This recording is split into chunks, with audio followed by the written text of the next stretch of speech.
Do you want to see if they can hear us? Yeah, should we just start going through the agenda with the voice check?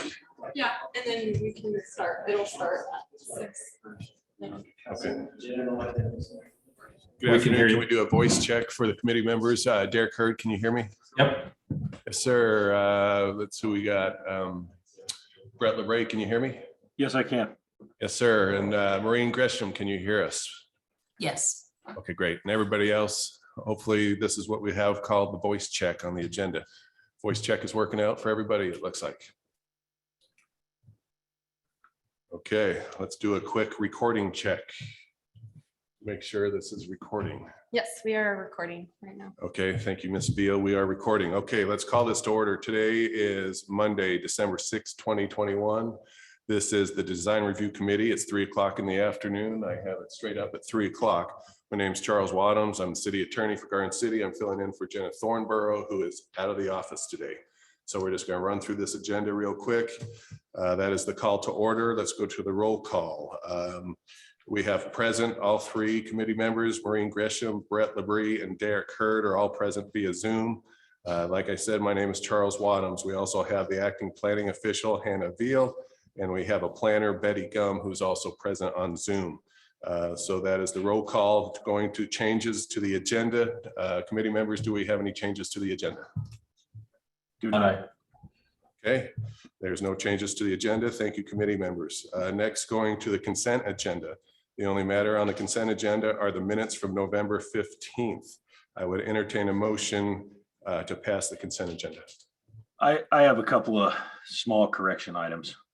Is it something that we should move that to the regular meeting to discuss, or? No, I don't think so. There's just a couple of items on there. One, in the roll call has me absent, and I actually came in late. So that needs to be corrected. And then there was just in the discussion items, item A,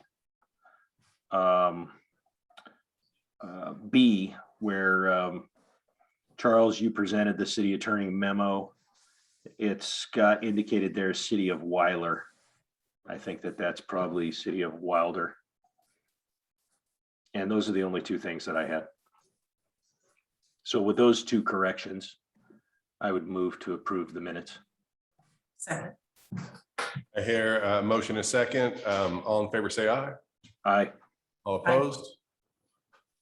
Okay, motion carries 3-0. Thank you. Consent is passed as amended. Now we are going to move on to old business. Let me set this up a little bit first. I'm going to give the rules on public meetings, public hearings pursuant to our resolution on land use hearings. So if everybody could just entertain me for a moment, and these rules will apply to any public hearings that we may have today. So the process is the applicant, and this first agenda item is a little different, and I'll qualify that in a minute, but generally the applicant goes first, has 15 minutes. Staff explanation goes second, they have 15 minutes. Individual testimony, pro, neutral, and con. Each person would have 3 minutes to testify. If there is a spokesman, they would get up to 15 minutes. And then the applicant will have an opportunity for a rebuttal.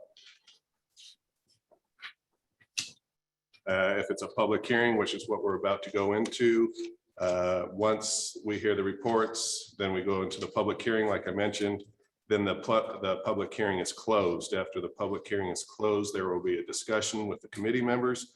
And then during that discussion, there will be a decision made or an action made, if not a decision.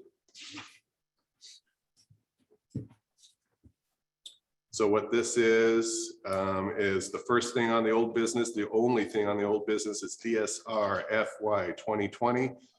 Excuse me, it's 2020-0021. It's a remand hearing to address deficiencies related to a design review. Jeff Likes with ALC Architecture proposes new construction of a drive-through establishment for an eating establishment located. I'm going to pass the legal descriptions, but we're talking about 5219 West Chinden. That was the former address, and also 5225 Chinden. The legal The legal definitions or the legal descriptions are on the agenda. On this, I need to set up the record a little bit more, please. This is a continued public hearing, and it's continued from November 1st. This was taken up on November 1st. I would like to just briefly summarize a few things before I turn it over to the applicant. First of all, this is a remand. The city council remanded it in a decision dated September 13th, 2021. I see the attorneys that are both present. The applicant, or excuse me, the appellant at the time was Tom Nelson, and Mr. Nelson is represented by Samuel Perry of the firm Givens Pursley. The applicant is Right Operations LLC. Right Operations will be going first. They're the applicant, and they are represented by the attorney Ann Kunkel from the firm of Baron Wardell. There are only certain things that are to be decided on this remand. And so I have a memo dated October 29th, 2021 that comes from me. And so the issues for the committee members this afternoon are: one, verifying whether the size of the parcel is compliance with the dimensional regulations; two, confirming whether the standard regarding improvement to the accessibility of non-motorized and public modes of transportation is inapplicable; three, addressing whether the proposed vehicle parking and stacking adheres to standards for the protection of health, safety, and general welfare; and fourth, consulting with legal counsel, that's me, to ensure that due process deficiencies have been cured. As I mentioned, this was taken up on November 1st, and looking at the minutes from November 1st, and I was also present at that time, the attorneys for both parties agreed to an open record, so that's what we did. We heard from the applicant. We also heard from Hanna Veal, staff, and she gave her presentation. We opened it up to the public, and then public testimony was closed initially, and then it was reopened. So where we're at right now is at the end of that meeting, committee member Labrie moved to continue to a date certain of December 6th today to provide additional data to address or review the impacts of stacking on 53rd Street, all neighboring sites, and off-site impacts. All other items have been sufficiently addressed and will not be addressed at the subsequent hearing unless they are altered. So here, we are here to talk about the stacking off-site impacts of the stacking. And so the public hearing was reopened at that time. So we are going to have a public hearing. The public hearing was continued from November 1st, 2021. I think I've set everything up. We are dealing with a public hearing and an open record, and we're here continued just to hear some additional information. With that, I will turn it over to the applicant's attorney, and that is Ann Kunkel with the firm Baron Wardell. Wardwell, excuse me. Good afternoon, everyone. Again, my name is Ann Kunkel with Baron Wardwell. My address is 242 North 8th Street, Suite 220, Boise, Idaho 83702. I will be very brief today in that Mr. Wadams did a very good job of saying what we're here to do, the very limited purpose that we're here to resolve today of the offsite impacts of any stacking that may actually occur offsite. To provide the data and additional information, I will defer to Mr. White, who will be the operator of the facility, and also Mr. Lakes, who is our architect, to provide additional data of how these items have been mitigated, how our operational standards will mitigate any impacts to health, safety, and welfare in the unlikely event that there would even be offsite stacking. So I will turn this over to them. Oh, and I already messed up on my Robert's rule. Can you, for the record, you said your name and you said your address, correct? Okay, very good. Okay, thank you.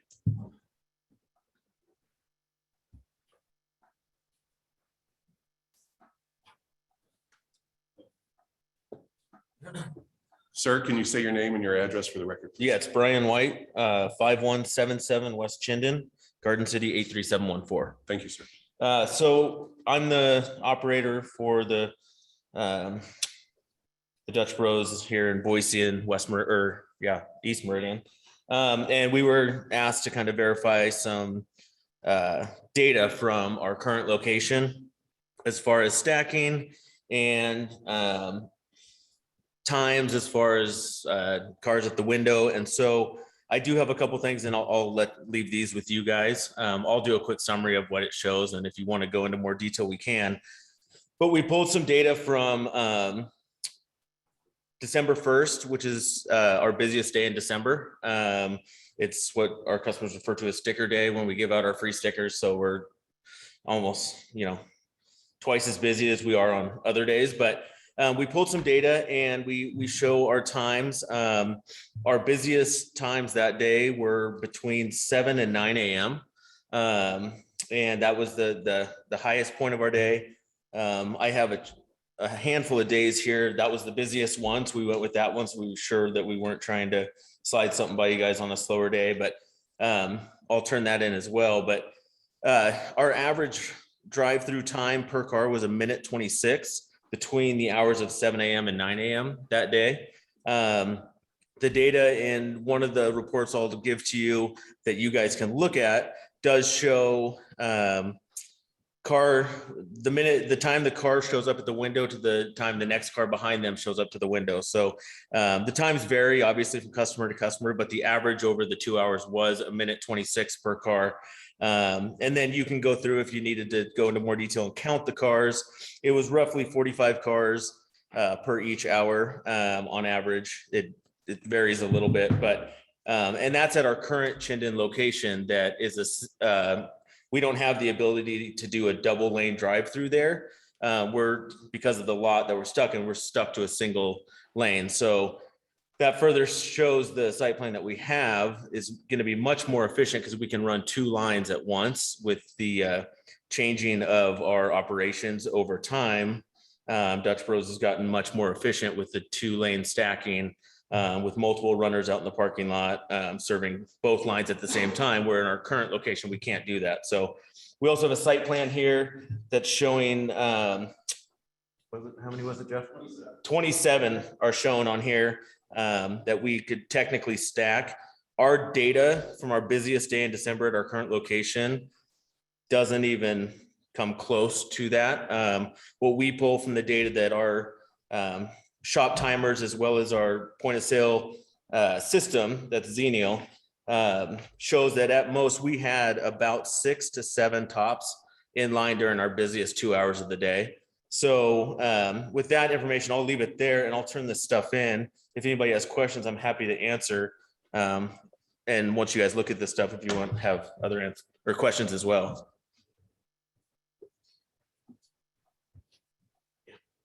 Thank you, sir. I have somebody coming to make copies. So we gotta get the copies over to. Okay, thank you. Was there anybody else that wanted to testify on behalf of the applicant? None? Okay, and I don't think we need a staff report because this has been continued from last time. Okay, very good. Thank you. All right, well then we're gonna open up the public hearing. And I have 2 people wishing to testify that have signed up. If anybody else wants to testify, if you could fill out the form at the front or raise your hand and get my attention. But so now we are in the public meeting, public hearing, and the first person I have, is there a preference on order? Mr. Perry, Mr. Wood? Okay, let's go with Mr. Perry first. I have Samuel Perry wishing to testify in opposition. Can I just do a check-in while he's coming up to the podium and see if anyone else can see the Garden City website? Because that's where I usually go pull up all my documents, and I've got them all open, but I opened them earlier but today. from previously, yeah. Yeah, I can as well. You can open stuff currently. Yeah, Like open a new document. Okay. Yep. I'll figure it out on my end. Thanks. Okay, and before we turn to Mr. Perry, just a housekeeping matter. There was some information that was just provided to me from the applicant. I have somebody making a copy, so we'll get a copy to Mr. Perry. We'll make sure there's a copy for the record. Mr. Perry, you have a PowerPoint that we have not yet seen. Is that true? Yes, Okay, and so when you're done, if we could get a copy of that as well, please. absolutely. Okay. Share your. one other housekeeping item. Normally the City Hall camera is on. Is there a reason why that is not on? Normally we can see who's speaking. Committee member, we will fix that. Stand by, please. Thank you. It is more fun that way.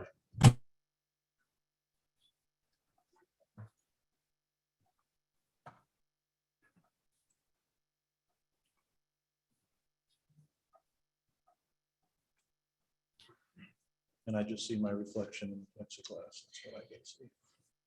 Can they see us now? I don't understand.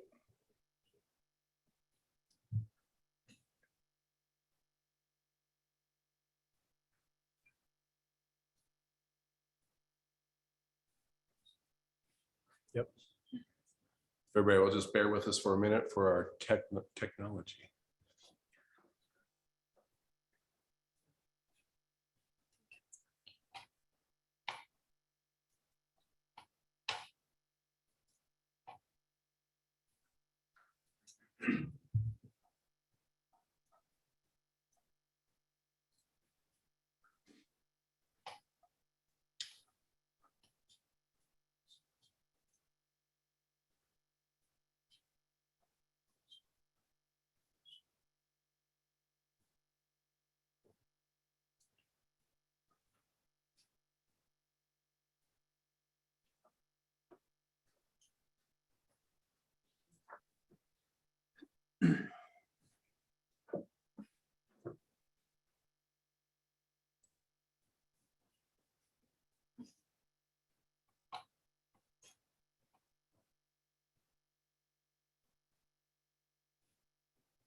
I don't know how to fix the camera issue. Okay, well, I have Lisa coming down.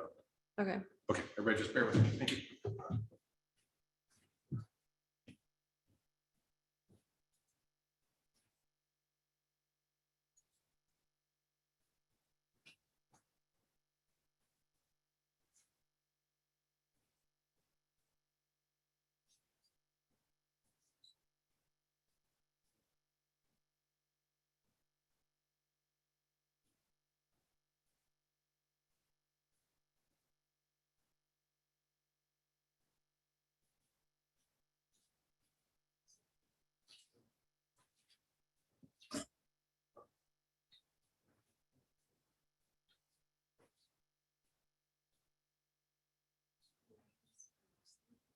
Lisa's coming.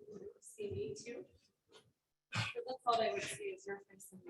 Committee members of the public, we are waiting for somebody that knows more about the technology than I do to fix this. It'll just be momentarily. Thank you for your patience. What's it doing or not doing? So I'm gonna bump on and off and see if I can fix my problem too. So I'll be back. For the people outside? for the dais view, it's not showing this image on their screen. How about now? I see it now. This had the extra. Okay, everybody good? Okay. Yep. All right, thanks for everybody's patience. And where we left off is Mr. Samuel Perry. Sir, could you give your name and your address for the record? Yes, Samuel Perry, 601 West Bannock Street in Boise. Thank you, sir. Please go ahead. And I represent Tom and Tyler Nelson. I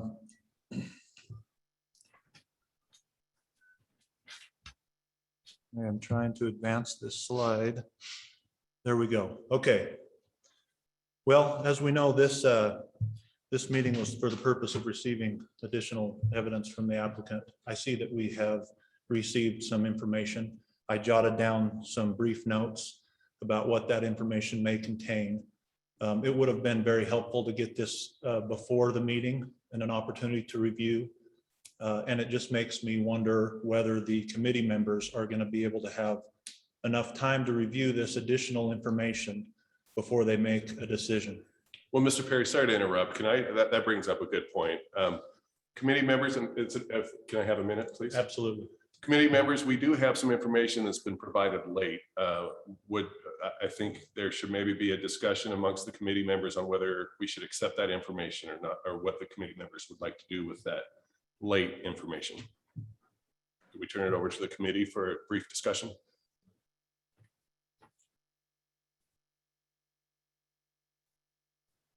Mr. Labrie, Yeah, I'm back on now. Having not seen that information, it's hard to kind of understand how much information and to what level detail we're talking about. Is that something that can be uploaded if we, or somehow provided so that we can see that information? I'm sure there's a way. Yeah, I can go and see all those documents and upload them onto the website, but that would take minutes to get all of that ready to be viewed. Let's go into January. I want to get up there and we'll have a good time. So this new information, it's from what you're saying, Hannah, it is not already on the website. I like it. That is correct. The new Okay. information was provided today at the hearing. Okay. Oh, can you email it to me?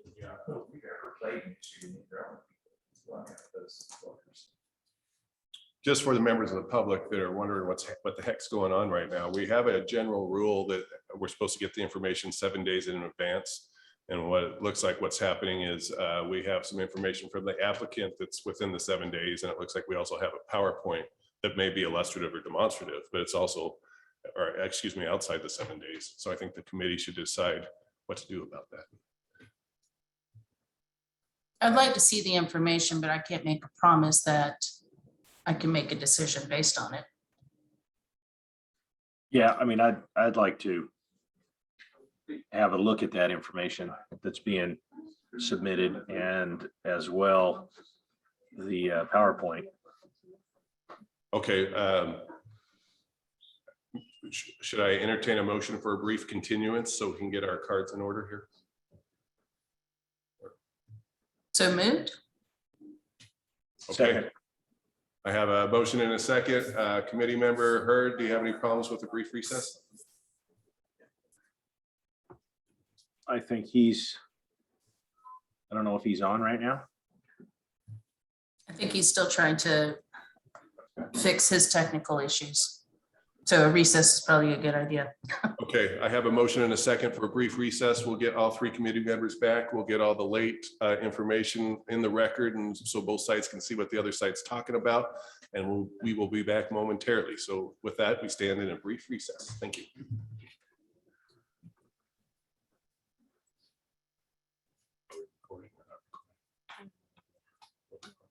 No, that's okay. I see it. No. Yes, we're recording. Can the three of us come on? Suzanne is here to help. She needs to know what to do.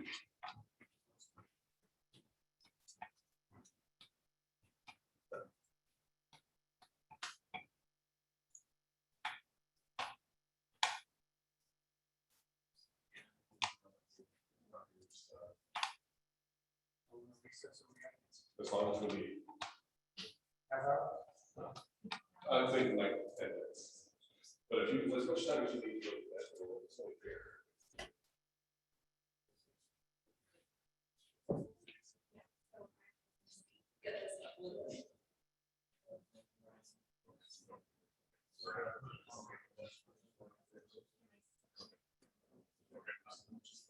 Thank you.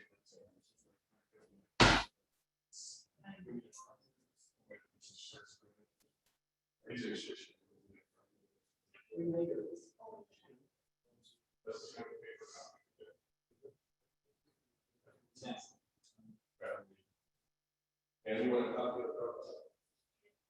Well,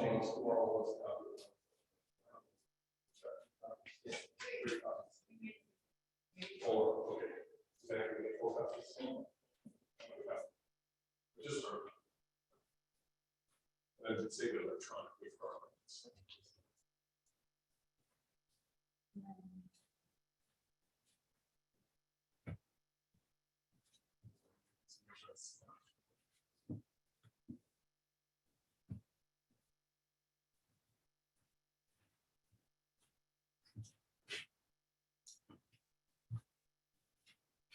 Are you keeping track of the times when we went on recess? Yeah, so it was at 3:24. Okay.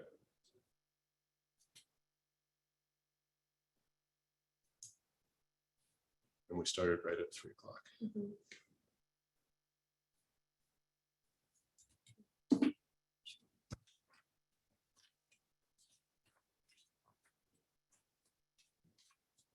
And and for the committee members was, were they gonna, we're gonna email it to them? Yeah, so I have it right here and I'm just making sure it's everything.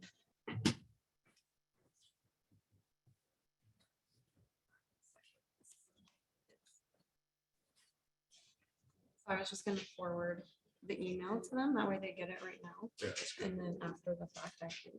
That's good. That's good. And we should also.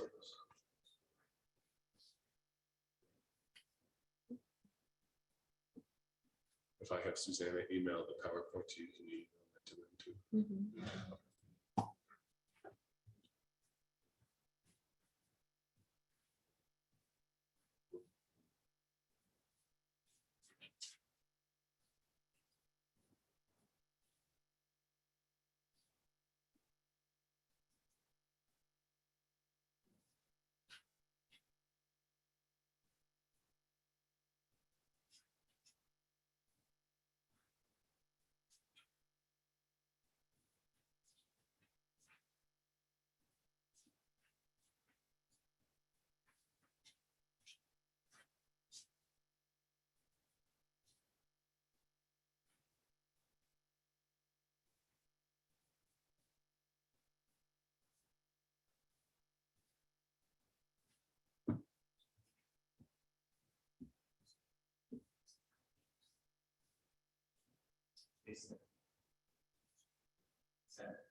Brian.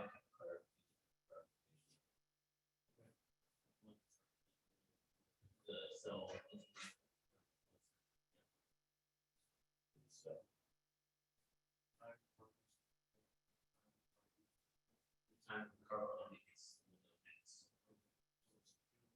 Every time the purpose is one line, they got there at 7 a.m. Shows up at 7:01. If you have questions on that, we can answer. Thanks.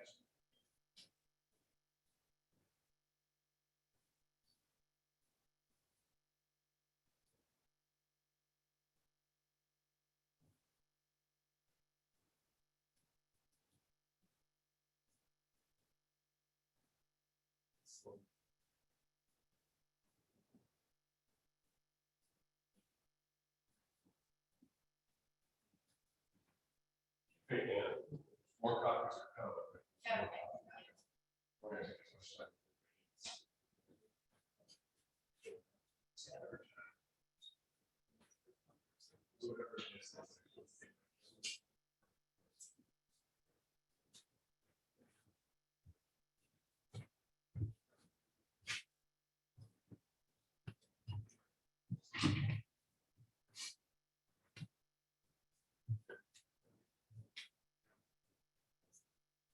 Susanna just emailed you the PowerPoint too, so you can get the PowerPoint over to the committee. Yeah, I'm doing that right now, and I sent them an electronic copy. So everybody will get everybody's stuff. Mhm. Okay.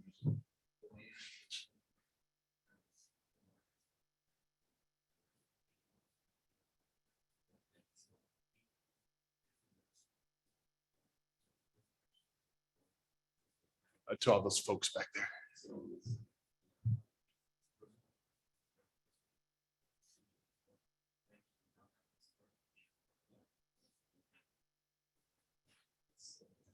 Okay, and that goes back to Samuel, the tall attorney.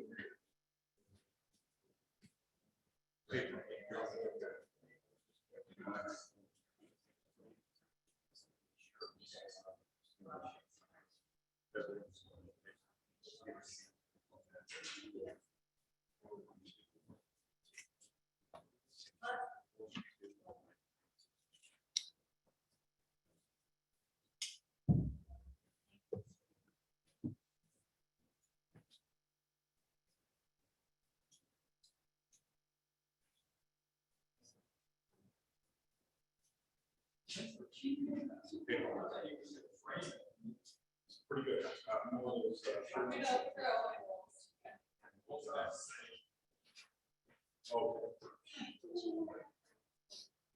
Okay.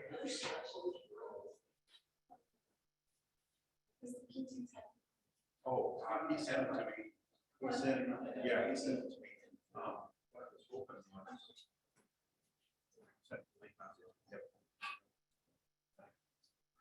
Just so you know.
Let me go see the teacher. Yeah.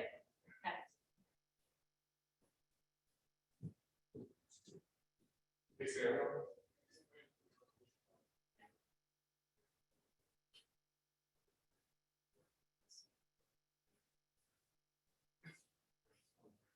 Too much.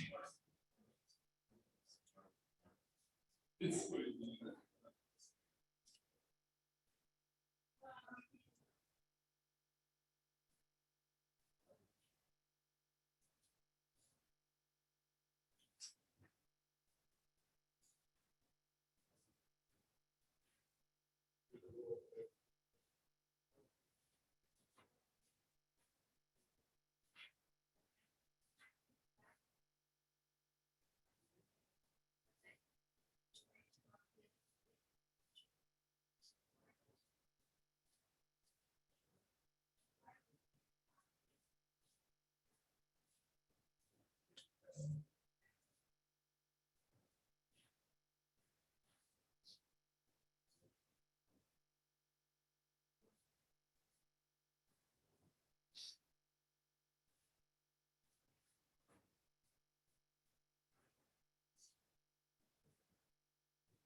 Is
that a hotline?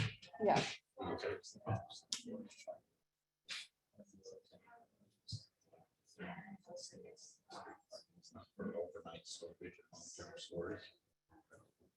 I don't know without having to look into it.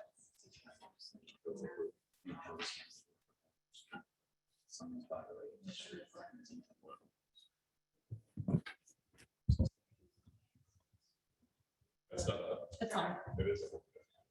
No comment. That's like.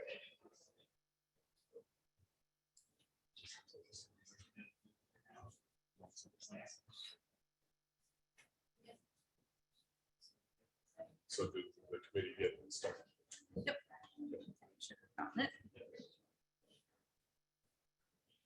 Just do it for 10 minutes ago.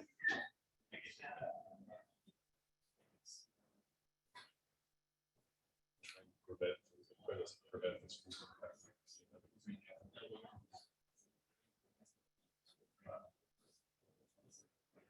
That's actually read for early. Maybe I'm not.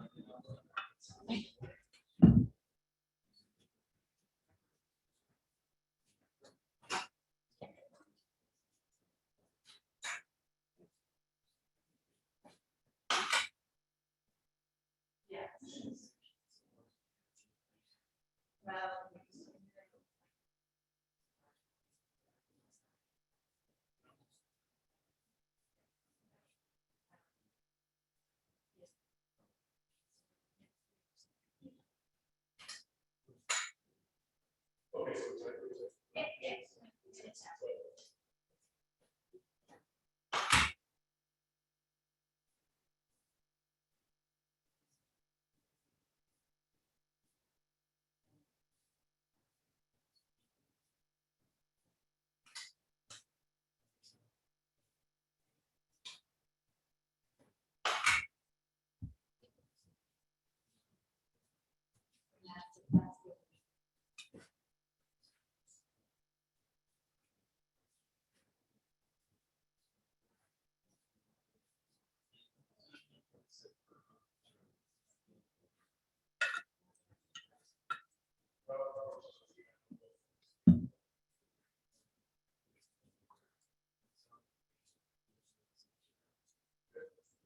so it's like-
Charles, this is Maureen. I know that the PowerPoint has been sent out.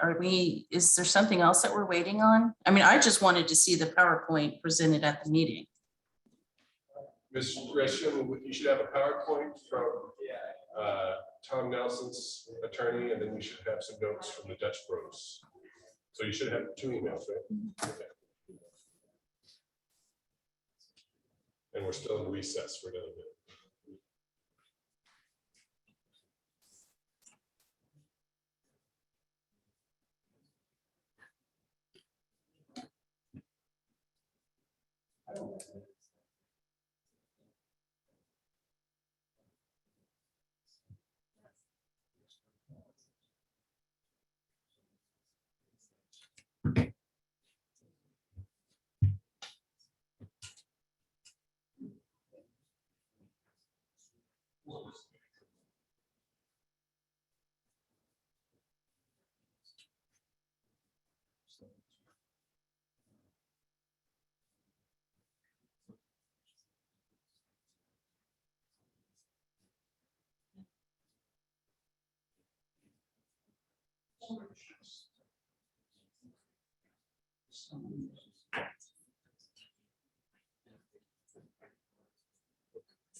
Sounds like we're gonna stick with it.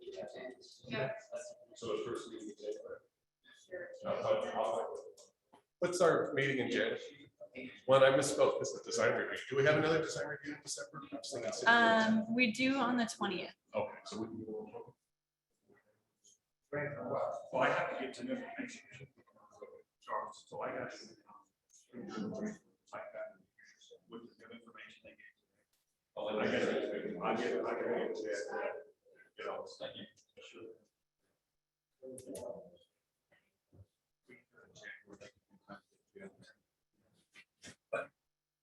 Okay, let's go back on the record if we could, everybody. We have everybody present. It's 3:46 p.m.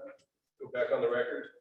We're gonna go back on the record on SUB FY 2021. Or 20, I'm sorry, that's the wrong one. I'm over here. PSR FY 2020-21. We are back on the record from a continuance. Let me set this up procedurally. We had the applicant give his presentation, her presentation, their presentation.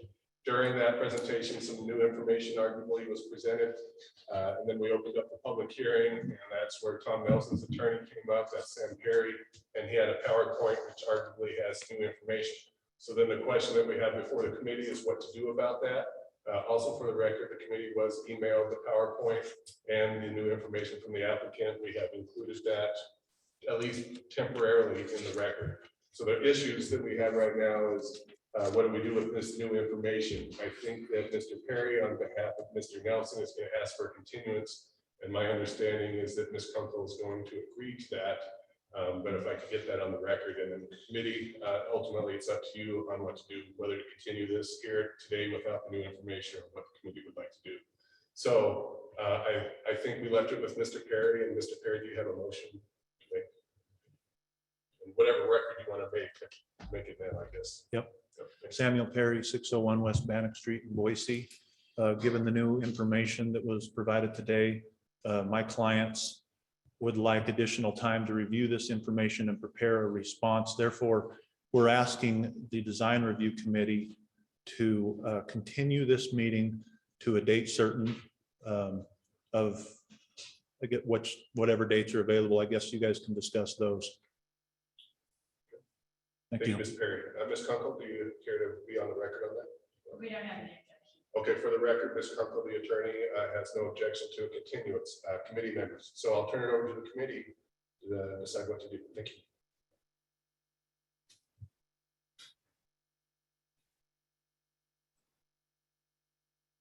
you. What are the dates certain that we know for upcoming meetings? Ms. Veal, Okay. please. Yes. So our next available design review hearing date would be December 20th, 2021. That would be the soonest available date. It's in 2 weeks. Then the next hearing date would be January 17th, as the January 3rd design review hearing date is canceled. I would be fine with moving it to the 20th if you guys are. That's, yeah, I find that acceptable.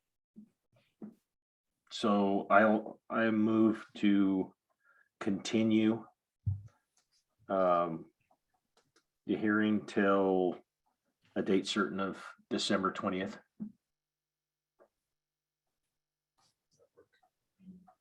Okay, I have a motion. Is there a second?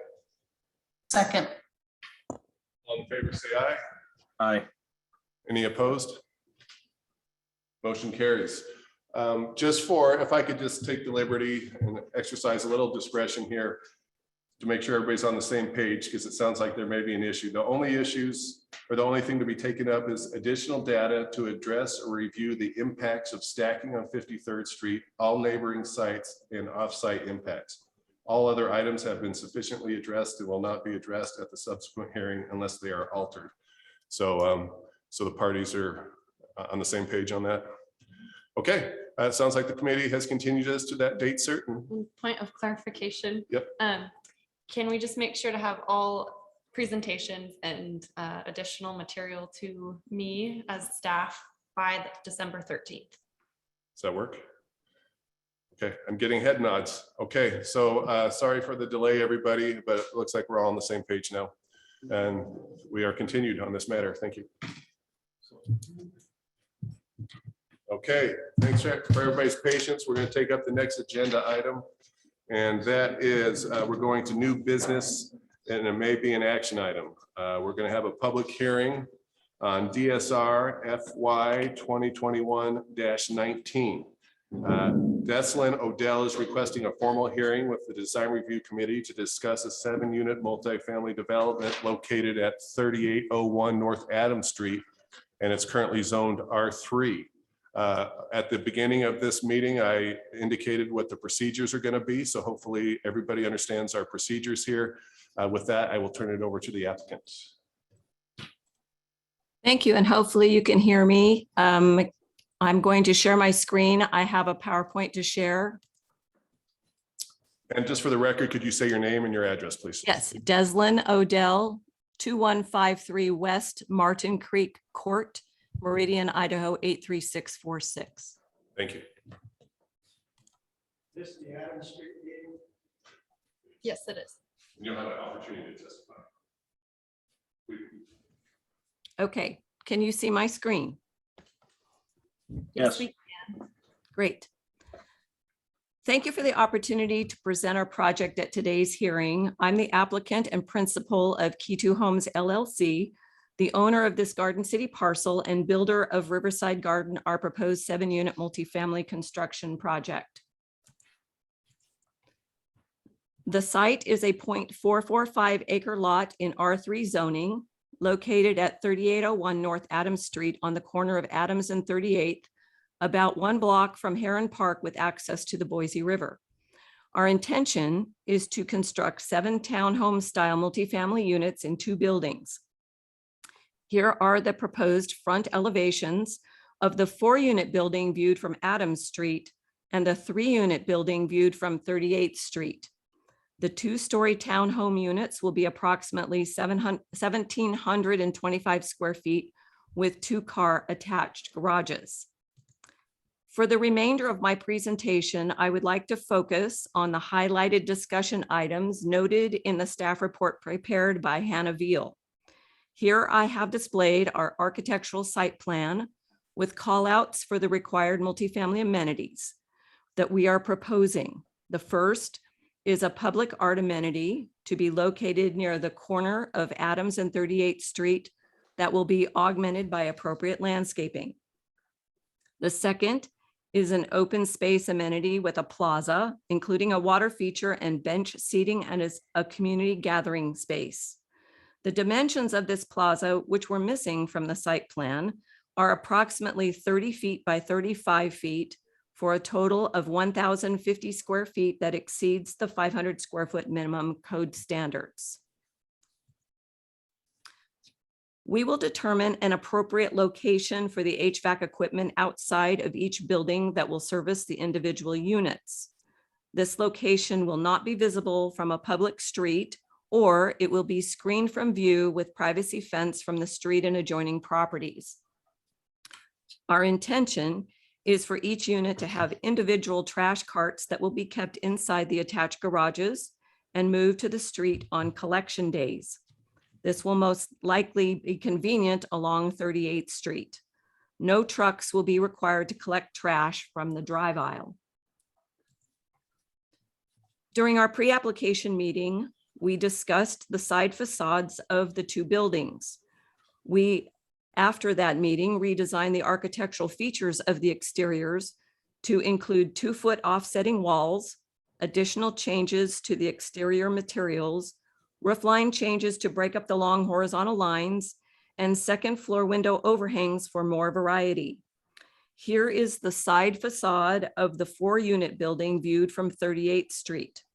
I've included the elevation of Unit 4 along with the landscaping plan details so you can see that from 38th Street, the facade of the building is also behind the public art amenity, landscape trees, bicycle and e-scooter parking places.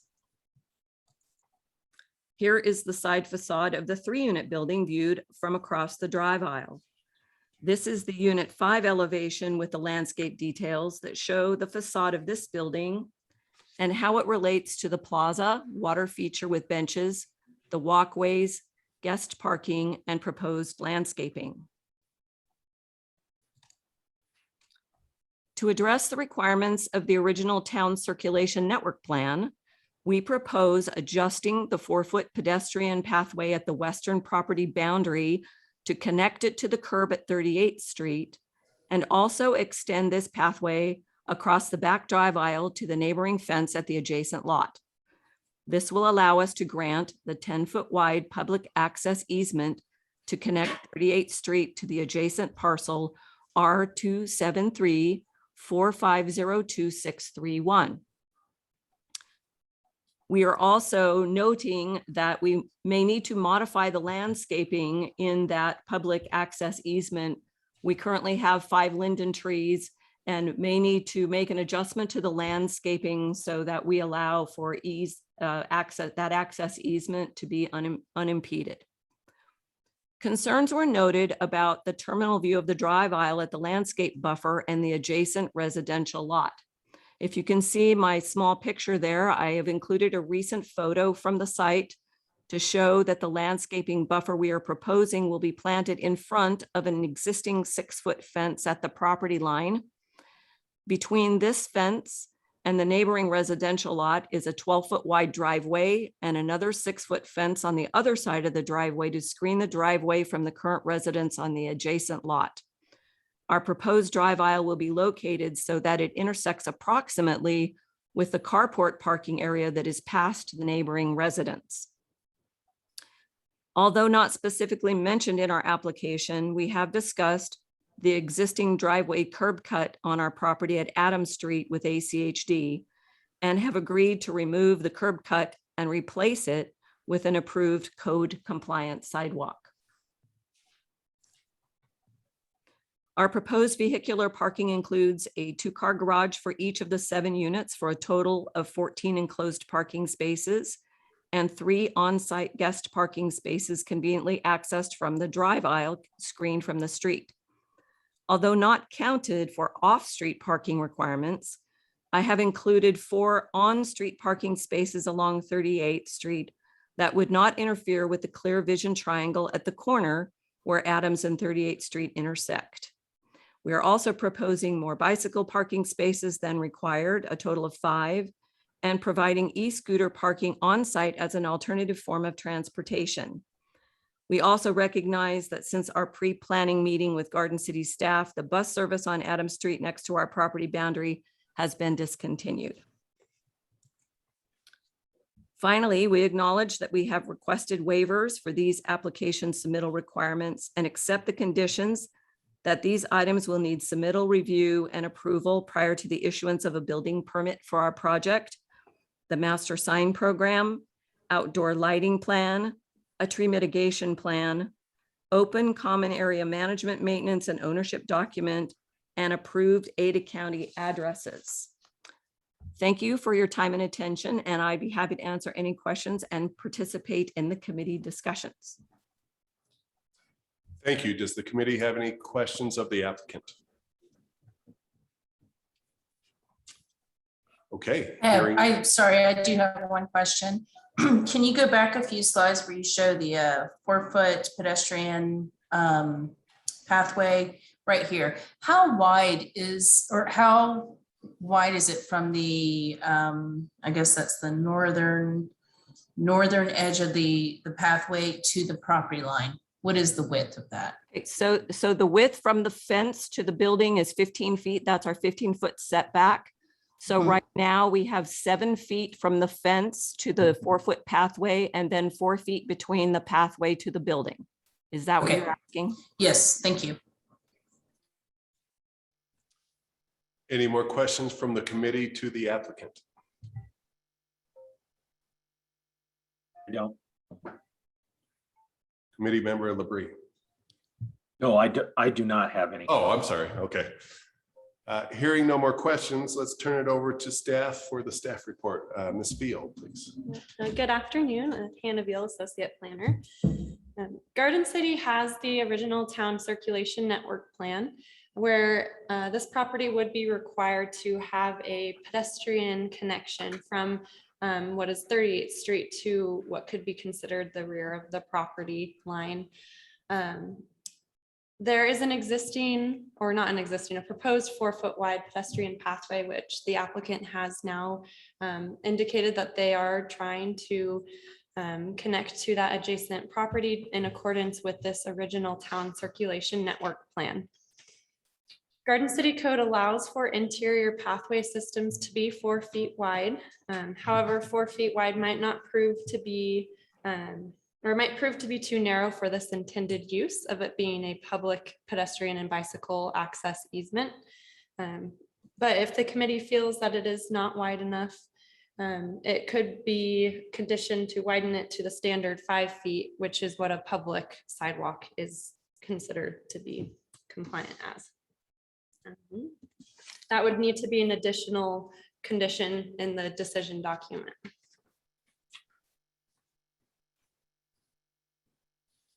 The side facades of the proposed structures appear to be long and without any protrusions to help with the appearance. There are different siding colors used and different linear patterns along the sides. Please see figure 1 and figure 2 of the staff report for reference.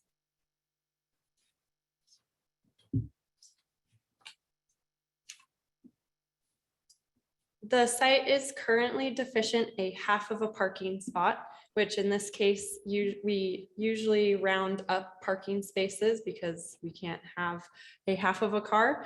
The total amount of parking needed for guest parking is 4 spaces or 3.5. Garden City Code 84D4 F1 allows for one of the on-street parking spaces to count towards that minimum parking requirement. However, it has been our standard practice to require that all guest parking and residential parking is on the site. It has been conditioned in the drafted decision document to allow for the current proposal of the 17 vehicular parking spots on site with the 1 parking spot on the street counting towards that parking minimum. And just as a note, and as the applicant has addressed in their presentation, there is an existing ingress and egress curb cut along North Adams Street, and it shall need to be removed and replaced with a code compliant sidewalk in conformance with both Garden City Code and ADA standards. And that has been conditioned in the decision document.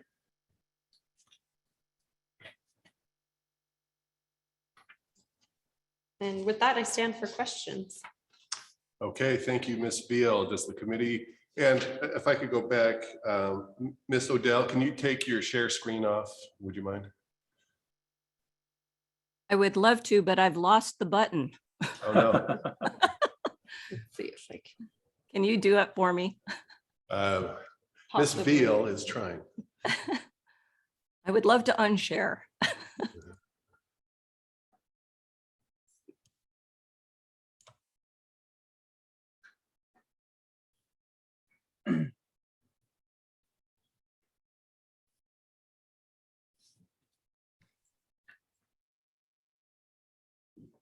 There work? Yeah, thank you. Okay, so where I think we left it, thank you, Ms. Odell. Do the committee members have any questions of Ms. Veal? I do not. Seeing head nods to the negative and no questions for Ms. Veal. Okay, so now we're going to open up the public hearing. Testimony from the public is going to be in a particular order if we get that far. Right now, I only have 1 sign-up sheet. And the sign-up sheet is from Stephen Anderson. Mr. Anderson is present. He says here, I support the design. However, 4 units on the slot would be more appropriate than 7, and everyone would still make plenty of money. That's a quote from Mr. Anderson. Mr. Anderson, would you like to make a record of anything else? Would you like to testify?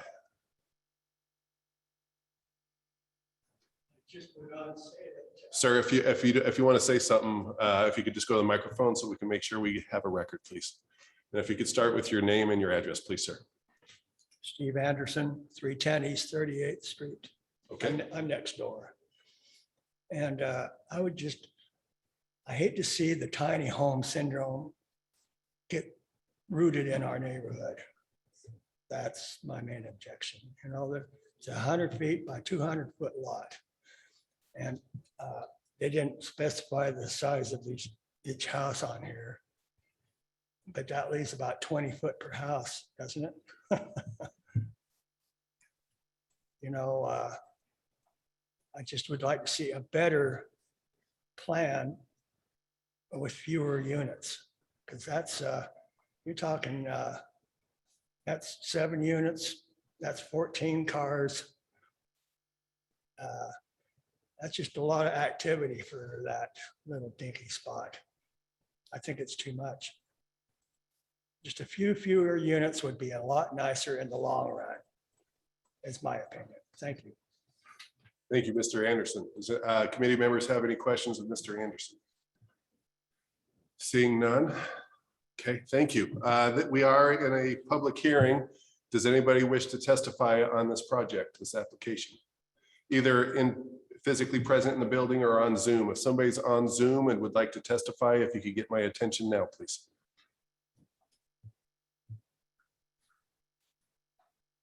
Okay, I see no hands up. Oh, we have somebody that's physically present here. Sir, would you like to testify? If you do, please go up to the microphone. Please say your name and address for the record, sir. George Weston, and I'm at 3807 Adams, right next to the other property. Thank you, sir. Please speak your piece. I'm a little confused on the drawing there. I own those two fences, the two 6-foot fences. And am I under the understanding you're going to take one of them? Okay, maybe the applicant would like to address that on her rebuttal. So you have a question, that's your question for the applicant? Yeah. I'll give her a chance to answer that when she does her rebuttal. Okay. Is that all you have to say, sir? Well, I think it's too much also. It's going to block all my sun. You know, it's just too tall. Thank you, sir. Thank you. Thank you. Does the committee have any questions? Seeing none. Okay. Last call for public testimony. Anybody physically present or present on Zoom, please get my attention if you would like to speak your piece.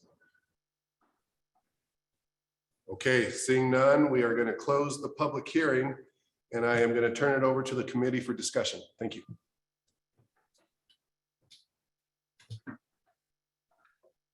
Are we doing a discussion before a rebuttal? Oh, thank by you, the Mr. applicants? Yeah, thank you. Let's get the Okay. rebuttal. Thank you. I'm a little rusty on these. Ms. Odell, would you like a rebuttal, please? Yes, thank you very much. I appreciate the comments. We have met before with the two neighbors in our neighborhood meetings, and I appreciate them coming in to testify today. The fences are on our neighbor's property and will not be removed. Those are remaining. We only took the picture to show that they are there and how we're going to put the landscaping buffer on our side of the property line on our property to buffer the buildings and the drive aisle. Secondly, we have committed to building 2-story houses and not 3-story houses. And we have these properties as 1,725 square foot, 3-bedroom, 2-bath houses. So they're technically not considered tiny houses, although I do understand that we are using more density than our neighbors probably prefer. Thank you. Thank you, Ms. Odell. Now I'll close the public hearing and turn it over to the committee members for discussion. Thank you.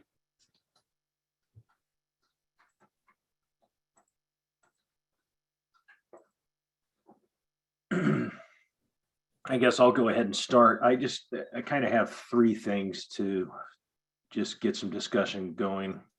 And the first of which is that that 10-foot easement, access easement, and just whether that's sufficient width to deal with the bicycle traffic and pedestrian traffic, and what that really needs to be to handle that kind of a connection.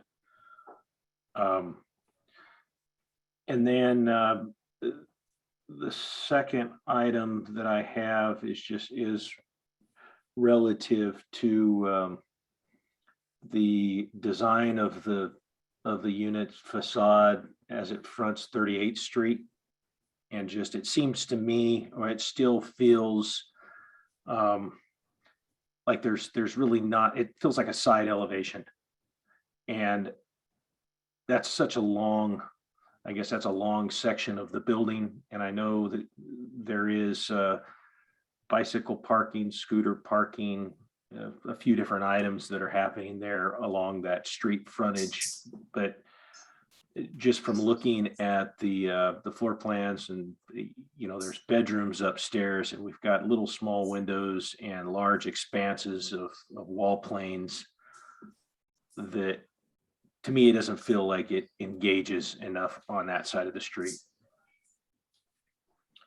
And the other item concerning the parking, I would be agreeable to the condition that's in there relative to having the one of the on-street count towards the guest parking, half a stall insufficiency. I have the same concerns regarding the micro street or where the bicycle and pedestrian connection is.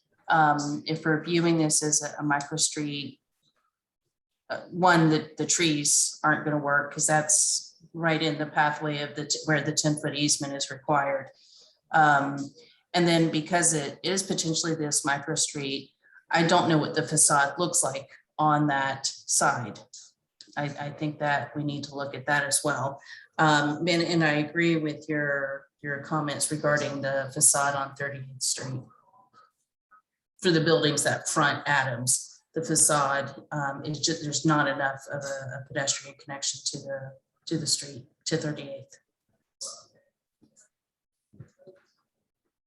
Yeah, I agree with those comments, and I think it was, you're talking about the Unit 4 side, and specifically maybe addressing some windows or articulation on that garage face. I think it's that garage face that's the big chunk of, the area that hasn't been addressed, I think, is that garage. And then I think that what happens on this 38th Street side of Unit 4 can also happen on the micro street side of Unit 7, and whatever that solution is for 38th Street will then work on Unit 7. And I agree with that, that 10-foot easement down there. I think that if it is a micro street, I think that 5 foot would be more comfortable for bikes and pedestrians if bikes and pedestrians are passing each other. But I'll hear from the other committee members on that if 4 foot is adequate. The other thing I would like to bring up or just address, or I don't know if I can't remember if it was conditioned already, but not addressed in the landscape plan, was that terminus view. I remember the applicant talking about it and discussing that there was a fence there and we were just landscaping in front of the fence. But the intention of that terminus view at the end of the drive aisle is just something different, something interesting, not just the regular landscaping that's covering the fence. So is there a feature there? Is a sculpture there? It's something different, something interesting, not just your everyday perimeter landscaping. It could even be a specimen tree or something, something other than just the landscape buffer. Yep. And then the height was mentioned, I think by one of the neighbors in opposition. And I just, on the record, I think the applicant has worked to make this just a 2-story unit. It certainly could be a lot taller in the zoning that it is. So I'm comfortable with the height. And then as Brett said, and Maureen agreed, I'm comfortable with the half a spot kind of spilling out into on-street parking.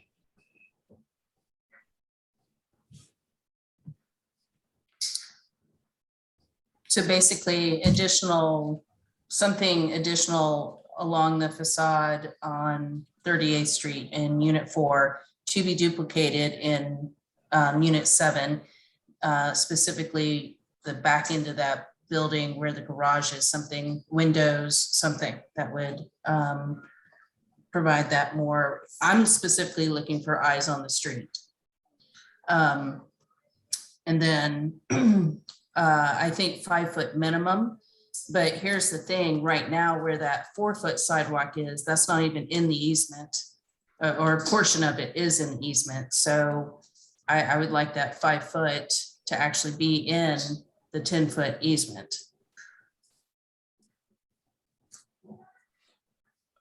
Yeah, I would think that I agree with that a 5 foot minimum would be more appropriate to accommodate the pedestrian and bicycle traffic. So I guess I would be agreeable to that, and it should all occur within that 10 foot easement space. And then go ahead. That I agree with you guys on that, but that led me back to existing condition plat plan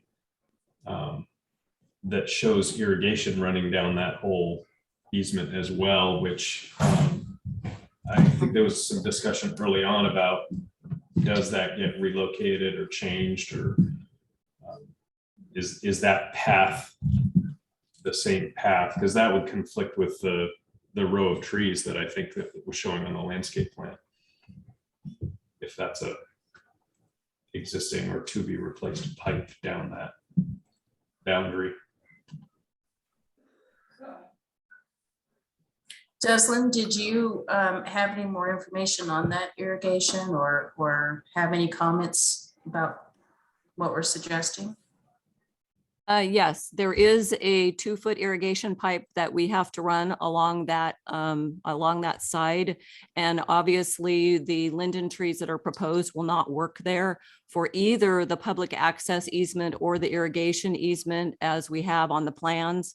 So you are correct. We will need to redo the landscaping plan over there on that western boundary along the fence line to make sure that we can address a 5-foot wide pathway for the micro street as well as a 10-foot public access easement. But we do have a 2-foot irrigation pipe that we have currently moved as close to the fence as we can to allow us to install that to connect to the box up at 38th and back to the property on the adjacent lot.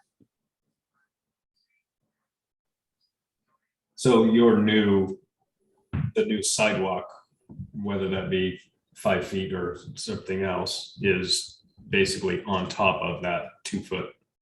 Oh, it's not. We have 15 feet from the fence to the buildings, and we have the current location of the irrigation as close to the fence as possible. So it's really 6 feet.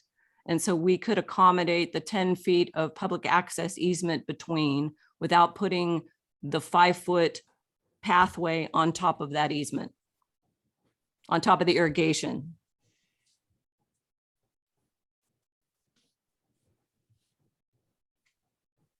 So if we wanted a 5-foot minimum walkway, we would move it toward the western boundary so that we could accommodate a 10-foot public access easement.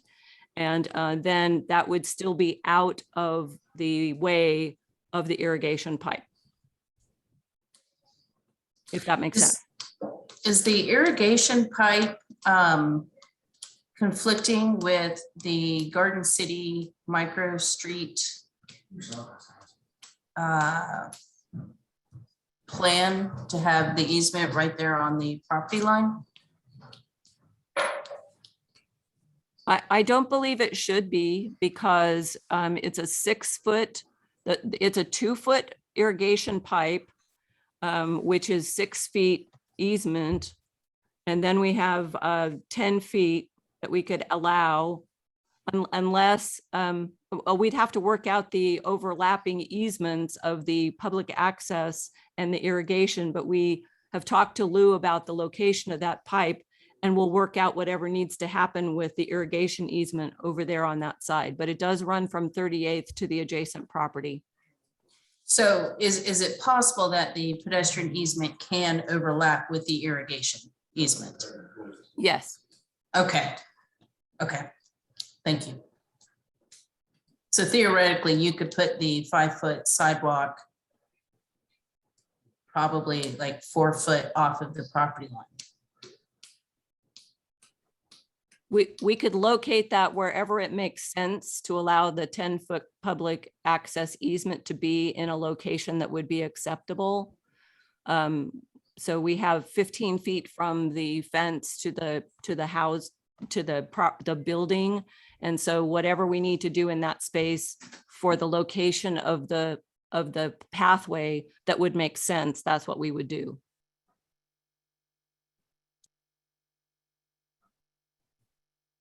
So I have a question for Hanna. Is the Garden City plan very specific on where that easement should be located? It's not very specific as to it needs to be right on the property boundary line. That's just where it's shown. And when considering the most efficient way of getting a bike and pedestrian pathway through all the different properties, making sure it's not meandering will be the ultimate goal. Okay, so I would just, you know, condition it to be the 10-foot easement to be as close to the property line as feasible.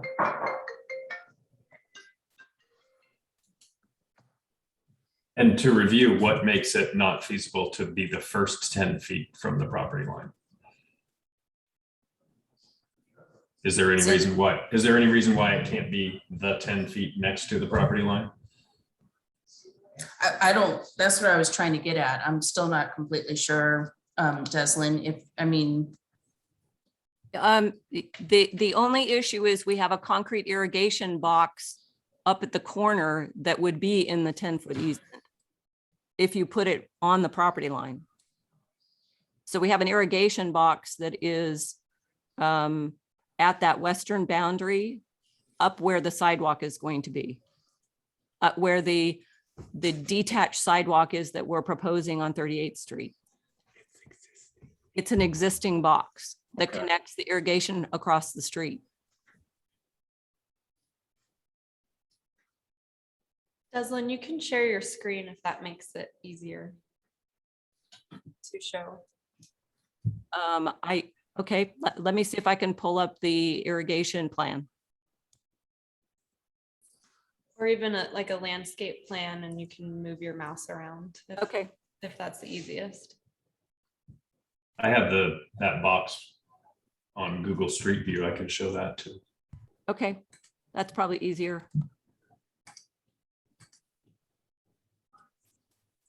Did that pop up? yeah. Yes, that's it right there next to the mailbox.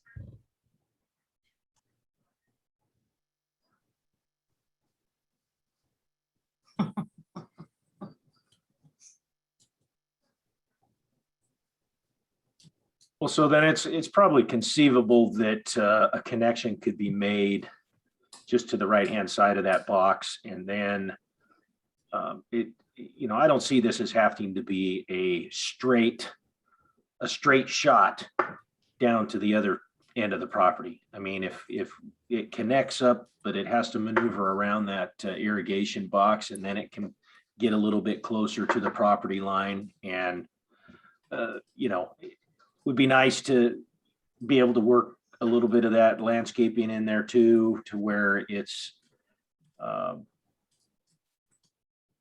it also creates a little bit of a landscape edge. So I'd rather see the landscape on the other side. yeah, on the side between the house and the, is that what you're saying? Between the facade Yes, and the pathway? yes. Yes. So leaving that as much of the 10 feet, but all of that 10 feet isn't required to be hardscaped. So it can have some landscape. If we're saying that we want 5-foot wide hardscape minimum, Yes. then whatever happens with the other 5 feet, it can be something that's conducive to be in that irrigation easement. Okay, so 10-foot easement as close to the line as possible, acknowledging it has to go around that irrigation box. The sidewalk, not 4 feet, but now 5 feet. A change in the facade, and unless Deslin or Hanna has an issue, I would be fine with sending that or allowing staff to review that, the additional windows along the facade on 38th Street, Building 4 and Building 7, Unit 7. And then something to address the terminal view, a specimen tree, artwork, just something other than the regular landscaping. I think those are the primary things. I think so. Yep. Hanna or Deslin, did you have any questions or concerns? No, none from staff. I'm totally comfortable adding garage windows to the units to help address the facade. And certainly we can add a specimen tree or sculpture at the end of the terminal view to address that. So I'm in favor of those options. Okay. So moved. Second. So are we, are we ready to make a decision, or is the committee ready to make a decision? Because I would like to go through each one of the findings. If they- Okay, go ahead. Yes, please. Okay, we're gonna do a share screen. Good. Ms. Veal's gonna put up a proposed findings of fact, conclusions of law, and decision. I do want to say for the record that this is what staff has put together. It is not a predetermined decision. It's written in the alternative. So if Ms. Veal, if we can go to page 5, if the committee's okay with the findings of fact, we could go right into the standards. So these are written in the alternative. Each one of these standards, I believe there's 7 of them. They have to be found in the affirmative before this decision could be to approve. So on the first standard, the standard is the proposed design is in conformance with the purpose of the zoning district and all dimensional regulations of the district. Staff has given a suggested approval and a suggested denial. And of course, the committee could choose either one of them or come up with a different alternative. But I would like to get a roll call vote on each one of these standards, please.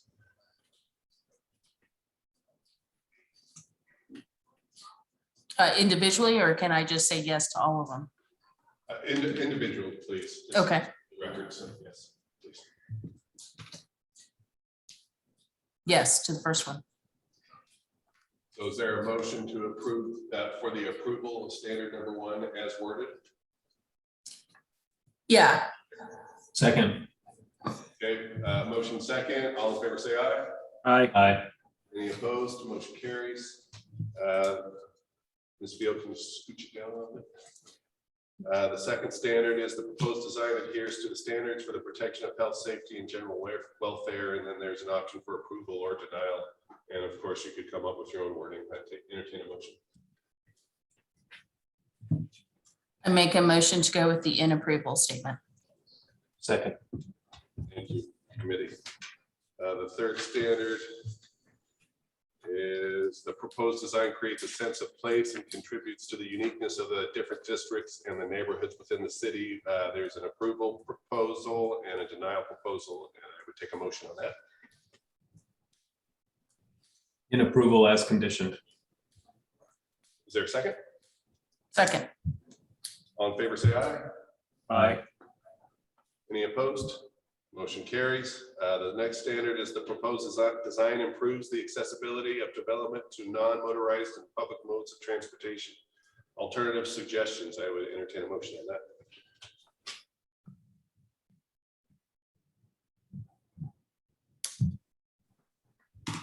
As conditioned.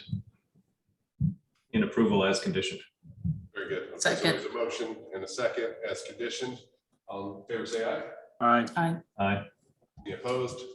Motion carries. Getting there.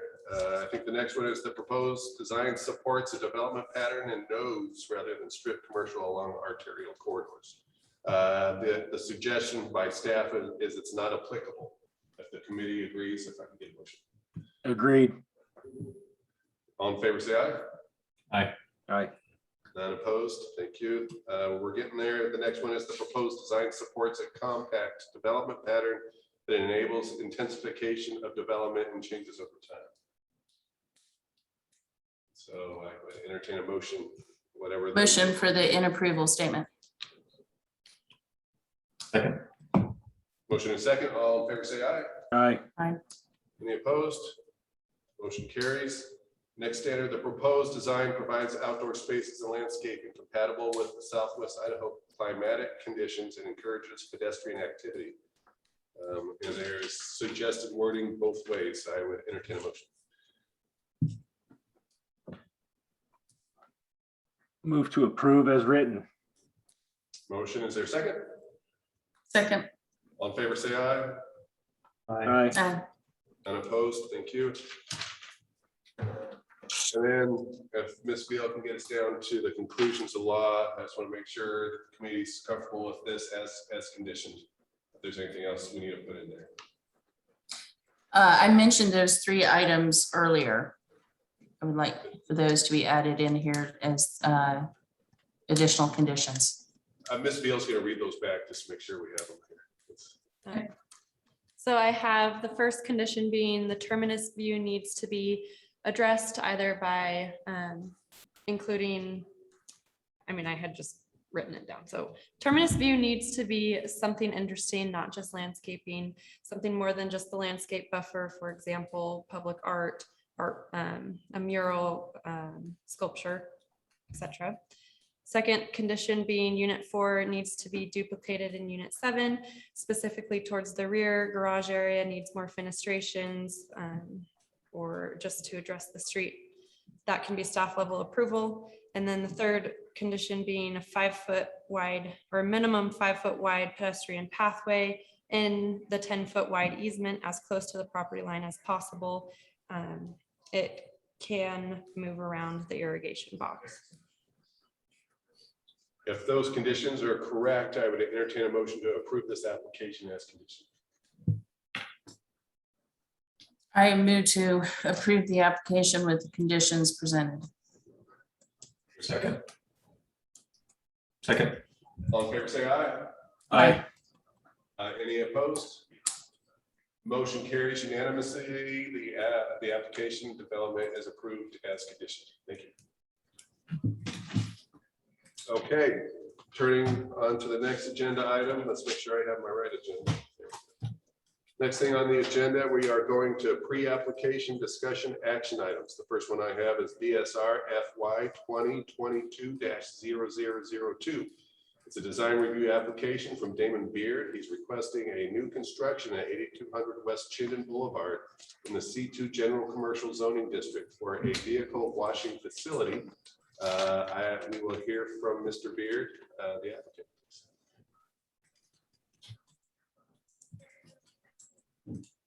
When you get comfortable, Mr. Beard, if you could just say your name and give us your address, and we will get your thumb drive in there.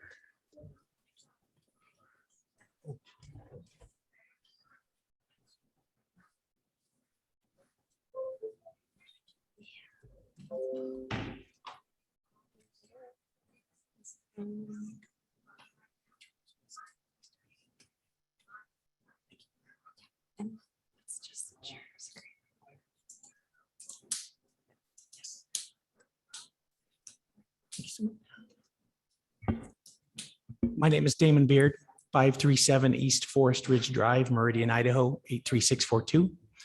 I'm here today representing Metro Express Car Wash and a proposed new automatic vehicle washing facility located at 8200 West Chinden Boulevard. That's at the corner of West Chinden and Coffee Street. Subject property is currently zoned C2. I will pull up a, survey of the existing lot. The existing building on the site is a self-serve car wash, which is right here, kind of shaded.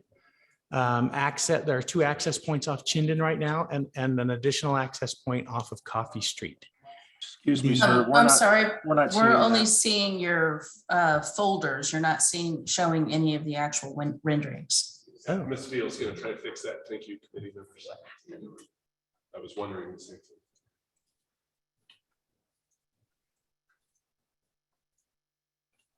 And then if I should open more later. It should keep updating. I don't know why it didn't. Okay. Can you see that okay now? Yes. Yes. Okay, so here again is the existing self-serve car wash bays. There's a existing site access points, 2 off of Chinden, one here, and an existing access point off of Coffee Street located here. The applicant is proposing to demolish the existing building and create a new automatic car wash and new site improvements, which I'll show here.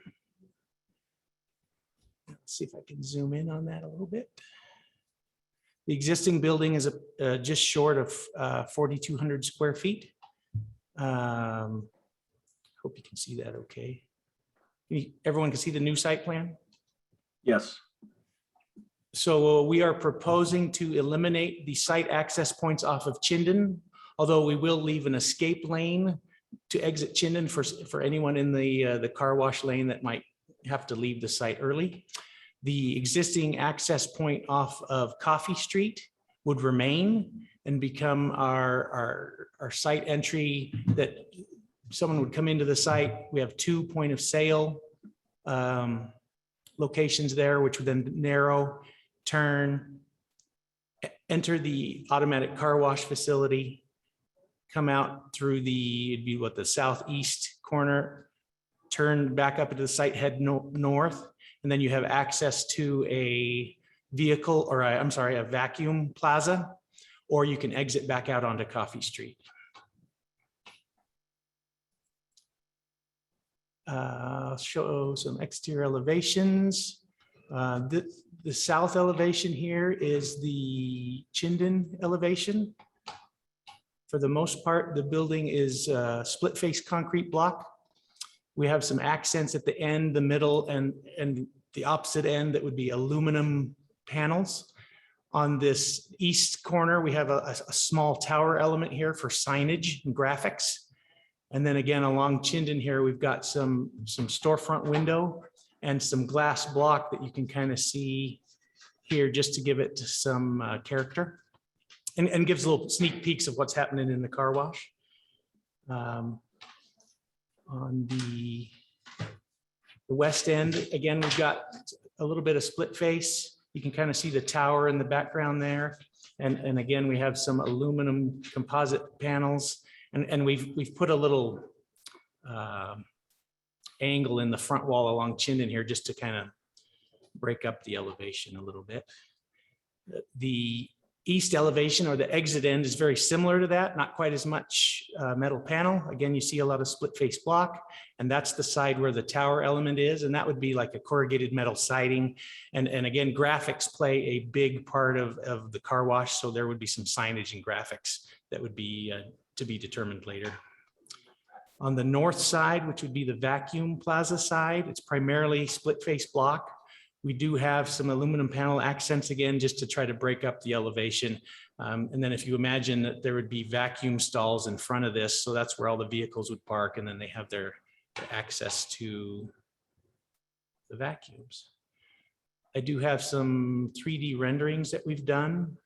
So here's the vacuum plaza, or the north side of the building. You can kind of see the tower element here. And these aren't showing all of the graphics or signage that we would eventually do. It's mostly building elements at this time.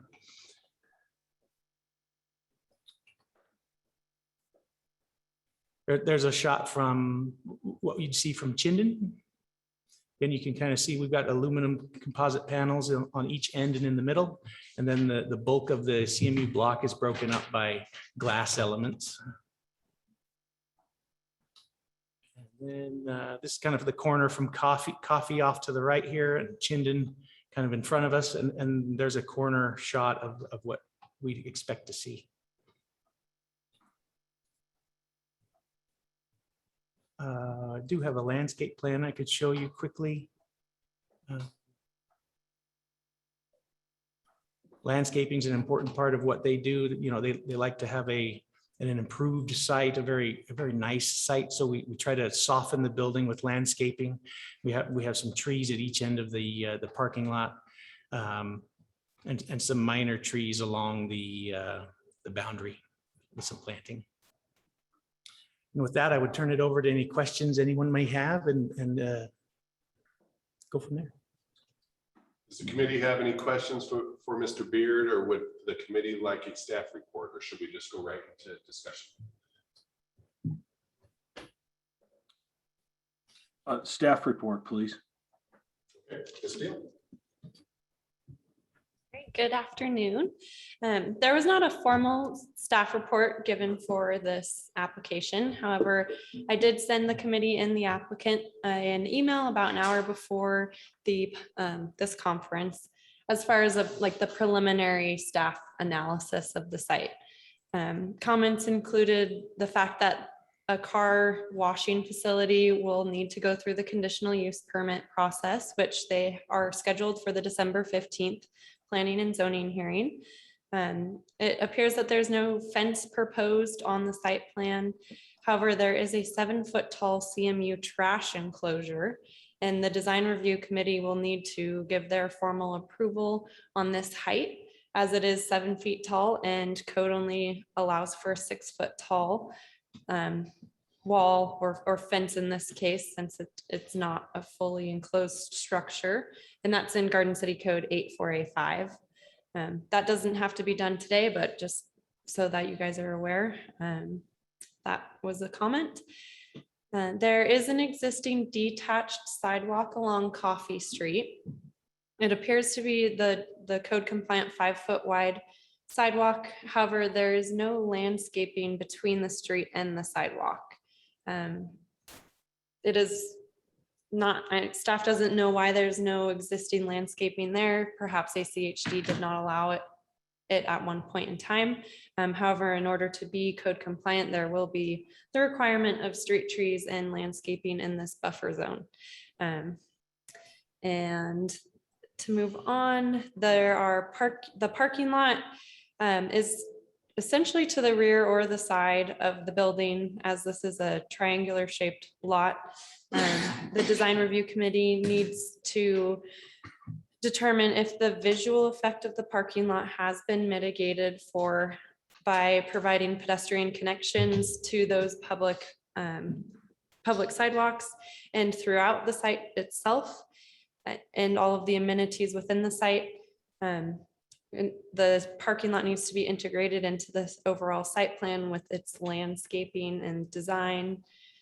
But just as a note, there is only a 5-foot wide landscape buffer between the Coffee Street sidewalk and the driveway parking lot area.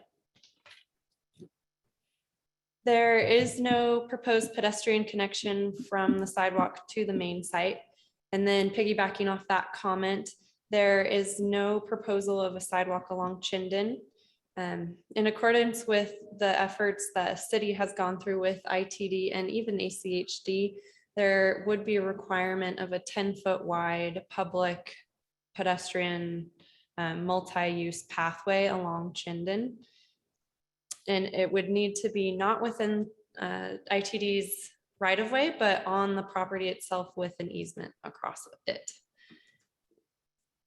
There is an additional agency comment not provided for this design review application, but it was submitted with their conditional use permit application from Ada County Fire regarding the aerial apparatus road because of the proposed height of the structure. They said that they needed to have at least 20-foot wide fire access roads in the site, and some of the areas within the site are only 15 feet. So that might end up changing the site drive aisles a little bit. And with that, I stand for questions. Hearing no questions, I'll just turn it over for discussion. Thank you.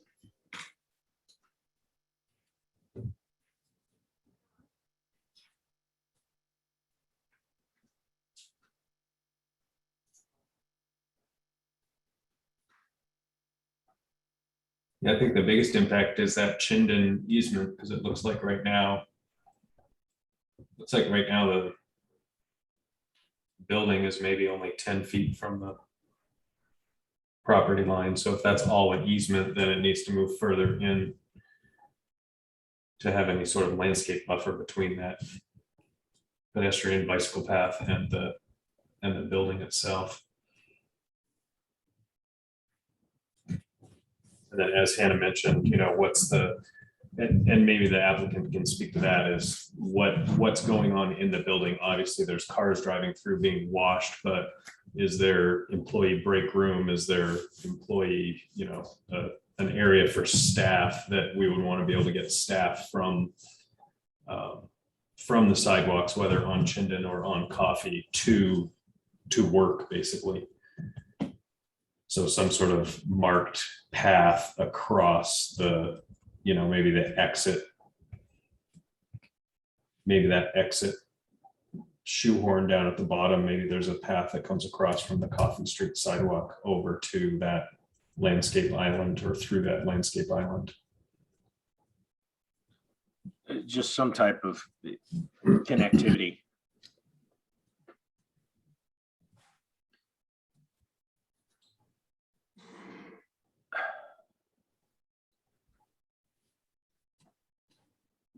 I guess I have a question for the applicant. Are there any of the requirements that the city is going to ask of this this application? Are you concerned about any of them? Is there any specific guidance that you're wanting from us, or have you had an opportunity to review the preliminary staff report? So we received the email about 2:30 this afternoon with some of the initial comments on it. And a lot of these are not hard to address. The one that throws us off the most is we did have some conversations early on with ITD regarding frontage along Chinden. And while they don't have any specific requirements, they have recommendations is what we were told. And so the recommended setback along Chinden is 14 feet to a building. We're showing 10 feet right now. They thought because there's no immediate plan to improve Chinden along this section, that 10 feet would be adequate. But the inclusion of any kind of a sidewalk along here was not brought up by them when we discussed the project with them. As far as a pedestrian connection to the office components of the building, we could certainly continue the sidewalk if I'm still sharing my screen. Yes, you are. Along the front here and then get out to Coffee Street. That would be preferred rather than try to continue a sidewalk in front of the entry or the exit of the car wash tunnel directly, so that people would have time to react to any pedestrians that might be crossing the exit lane. And as you see, as I'm working here, this is the equipment room. It would, for all the car wash equipment, we have a small restroom here, an employee break area here, an office, and then a kind of a public interaction area there. It's anticipated that there'd only be 1 or 2 employees at any one time, and that's for safety and kind of point of sale concerns. We did get an ACHD report where for Coffee Street, and they would want to have us improve Coffee Street, half of Coffee Street, so it'd be a 36-foot wide road. And so that would include 18 foot of improvement from the center line of Coffee Street with curb and gutter, and then a 6-foot wide landscape buffer that would run along the existing sidewalk. Now, if trees were required in that landscape buffer there, then that turns into an 8-foot wide landscape buffer. And then we have our own landscape buffer on our side of the property line. I hope that answered some questions.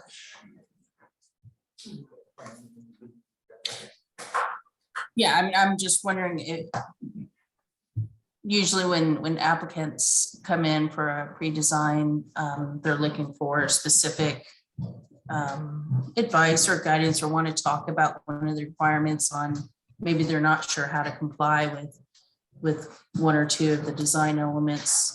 So if there's nothing in particular about those, I do have a question for Hanna on the Chinden. Are we going to, when are we going to get clear direction from ITD on easements and things that will definitely affect the design of this parcel? Right, committee member Gresham, we don't have a set time frame as far as ITD goes.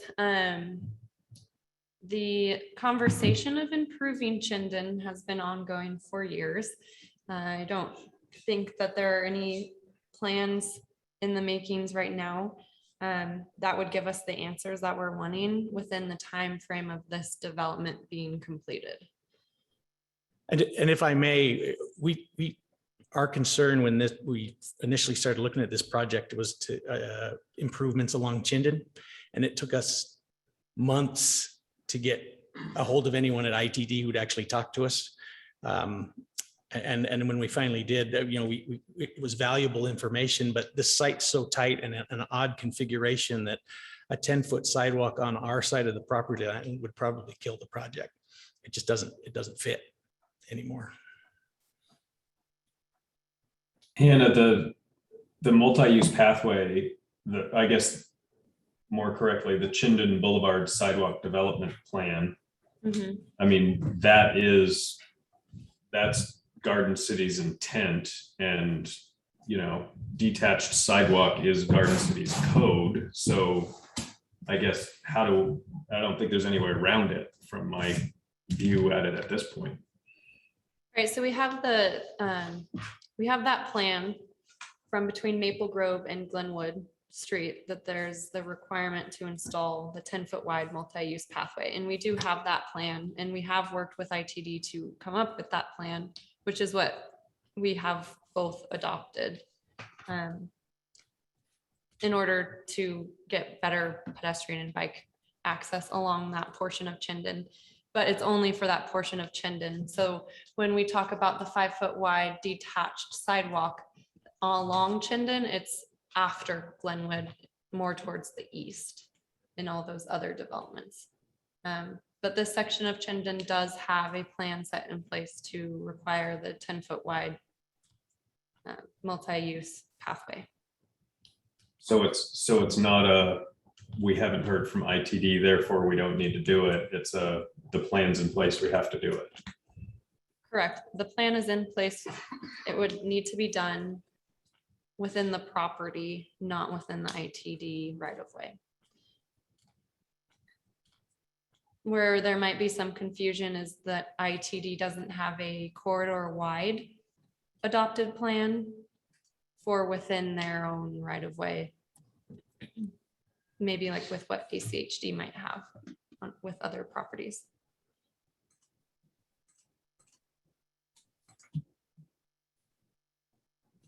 So that by and large is the biggest hurdle.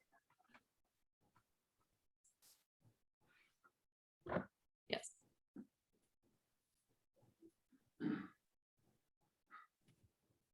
And then Hannah, you brought up as well, employee parking. And maybe the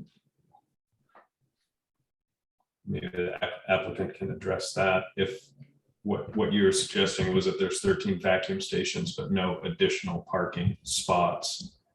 So where would the employees or a maintenance guy or anyone coming by that's not being vacuumed? I can address that.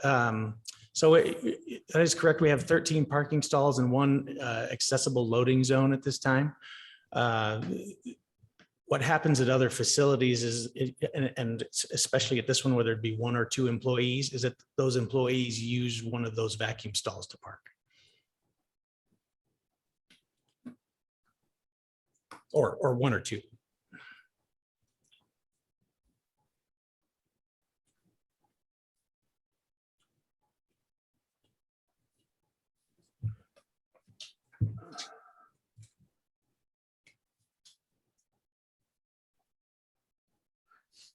Now, I guess another question. The property to the north of that is all undeveloped property, is that correct? There's a large swath of, like, is it pasture? Well, right there, or what is that? There is pasture there, but it doesn't cover the entire north property line. It might be a quarter of it. And then to the east, fronting Coffee, there's a residential structure there that is being used as a business. Oh, okay. And so is this has complete separate access from that residential property that's being utilized as a business? That is correct. And we're utilizing the existing driveway onto Coffee. Okay.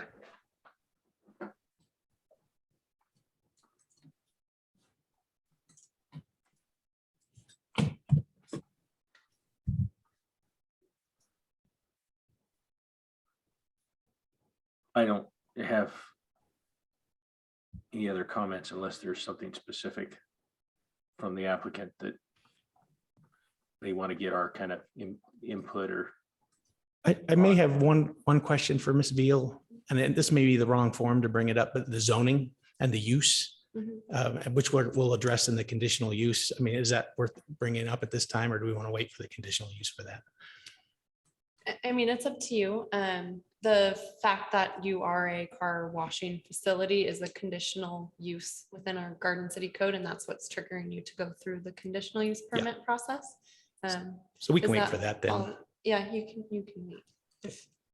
I don't know what you're trying to address. Well, I don't know if that'd be a question for design review, if the use as a conditional use is something that the design review committee would like to, needs to know about or wants to know about, but I don't want to ignore it. Right. We don't have to talk about it today. Okay. Essentially, it's the two different applications working in conjunction with one another. Right. Design review speaks more towards the design, landscaping, Perfect. parking. Okay. Then I don't have any question right now. Okay. Any further discussion? I just want to make one final comment, just so we're all kind of on the same page. The design review committee just helps you meet the actual requirements in the code. So we can't just decide, oh, we're not going to apply this regulation to you. So just make sure you're understanding, and when you get the report from Hanna, if there are concerns in there, those are going to be our concerns as well, and we'll have to get them addressed at the next meeting. I just wanted to make sure that was clear. Thank you. Thank you. Am I hearing no further discussion?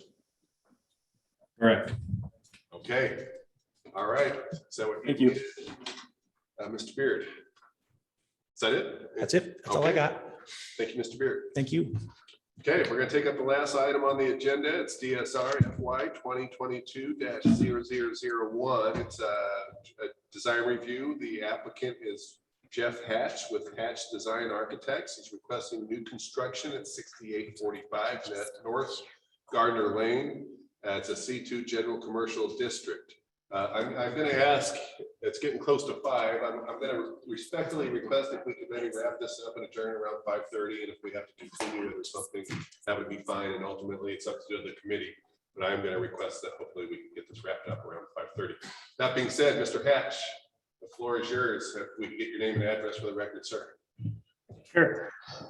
Jeff Hatch, Hatch Design Architecture. Our address is 200 West 36th Street in the wonderful town of Garden City, Idaho. Thank you for your time today. I'll share my screen real quick. All right, so this design review hearing, can everybody see my screen? Yes. Okay. This was a facility that was approved through a special use permit about 3 years ago and expired. And so they wanted to renew that. So we recently got our special use permit approval reapproved. And so now we wanted to go back through design review.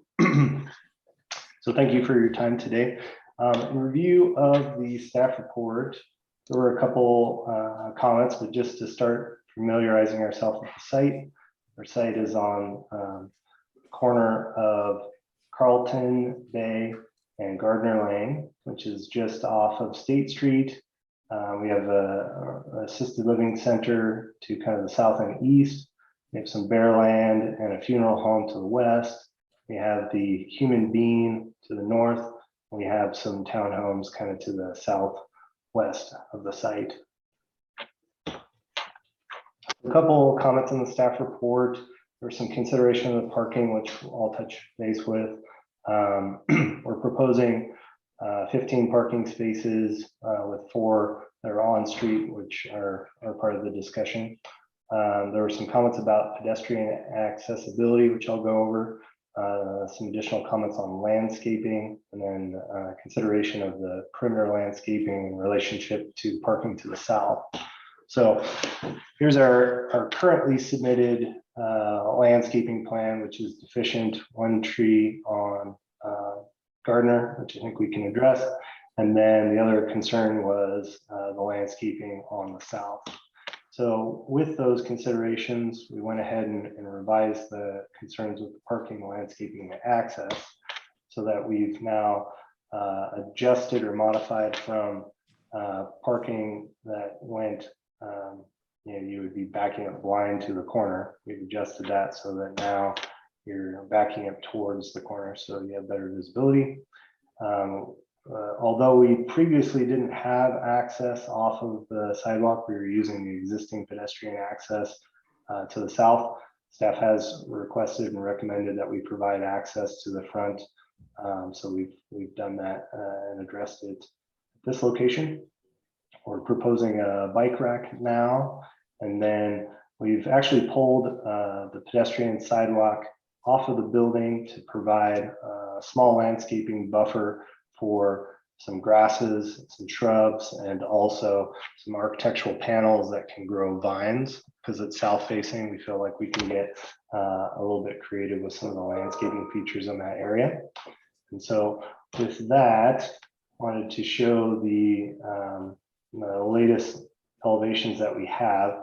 We are proposing some architectural paneling on both the east and the south. And we would be proposing this primarily because in previous applications, we had to request to staff kind of a lenience or a tolerance because we wanted our glazing to be up high due to the nature of the facility. Facility's nature hasn't changed. They have a lot of glass products and things that would be leaning up against the walls and have racking systems. And so if you put storefront in those locations, it wouldn't be very practical. It would also be kind of potential eyesore. So having the clear story up above was previously approved by the design review staff. We wanted to go a step further and look at, from a percentage of the main floor level, if we propose some architecturally significant paneling that can also grow vines, can we provide that in a density that would allow for us to meet the intent of that glazing code at the ground level to address that pedestrian access and that pedestrian feel more appropriately than we had previously done.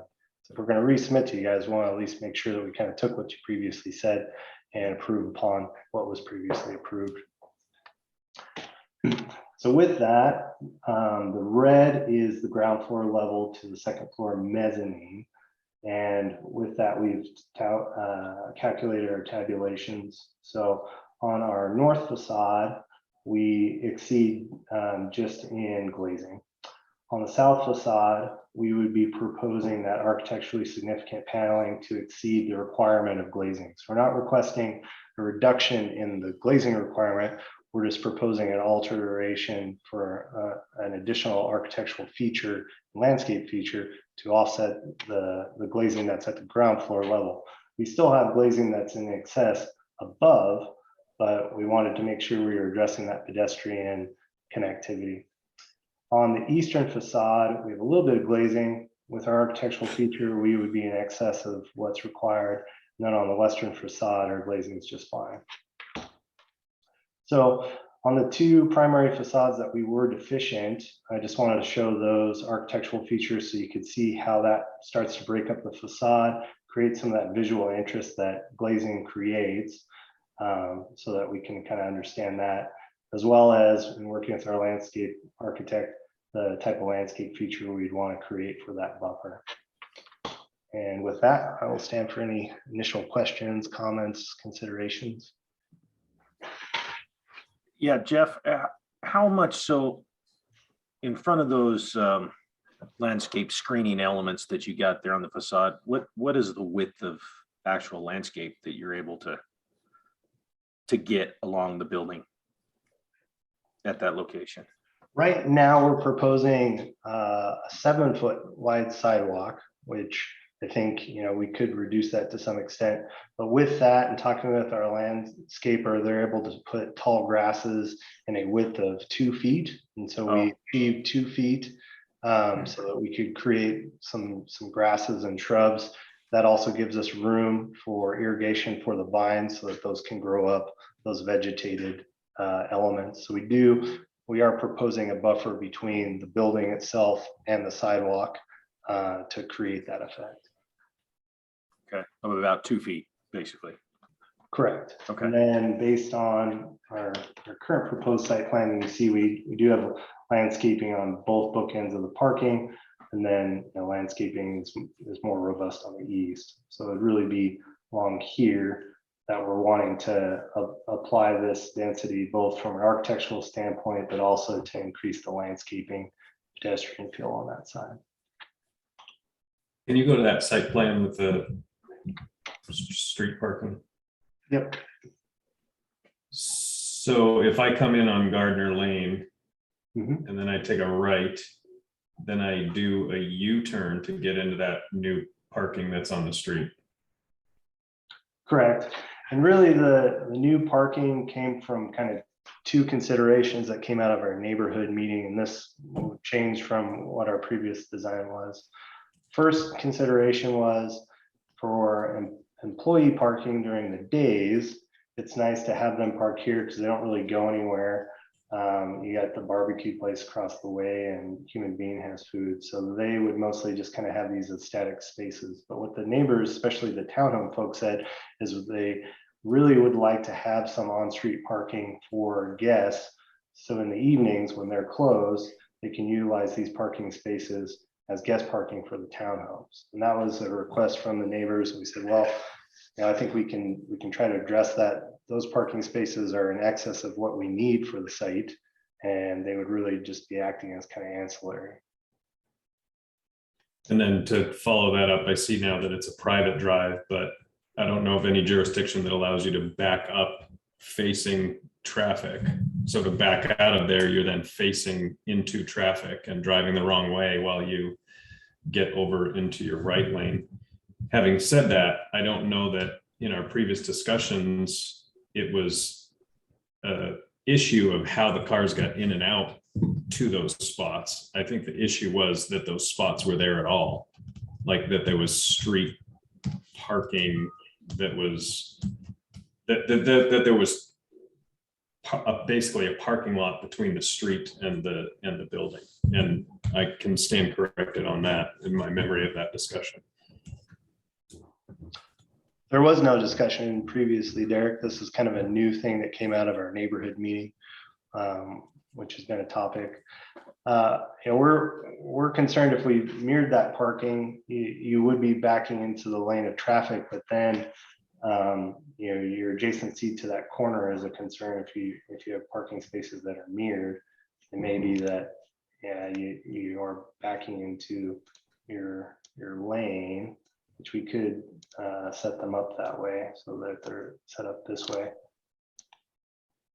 Yeah, I'm not, how the cars get in and out from there is not my immediate concern. My immediate concern, and some discussion we can have is, is this street parking or is this part of the required parking? And if it's part of the required parking, it is not.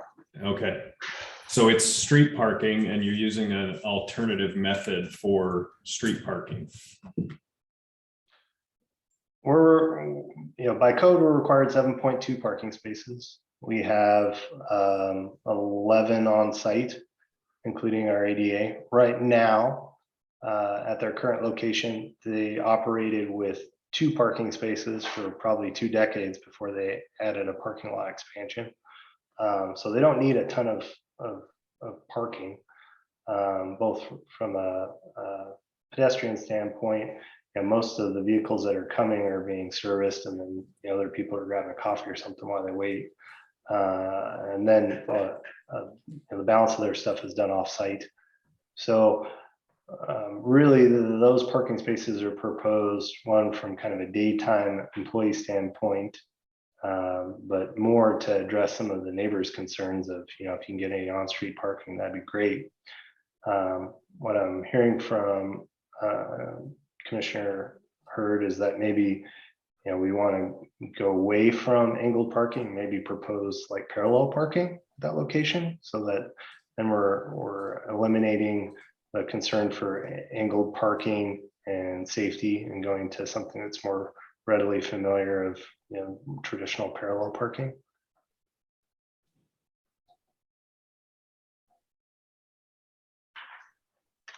It just seems like part of the intention is to get the building close to the street and create that pedestrian connection, and the angled parking is just creating in my mind, a larger, depth of parking and a more kind of massive parking layout than traditional street parking would create. If it's not, if you're not trying to get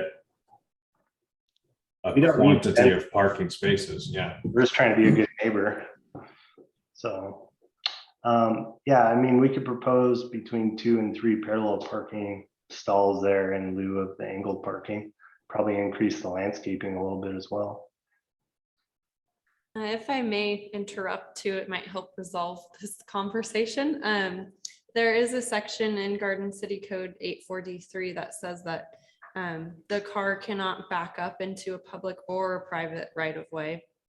It needs to be moving in a forward motion except for parallel spaces. Essentially, in summer. So if we're proposing parallel spaces, then we'd be in compliance.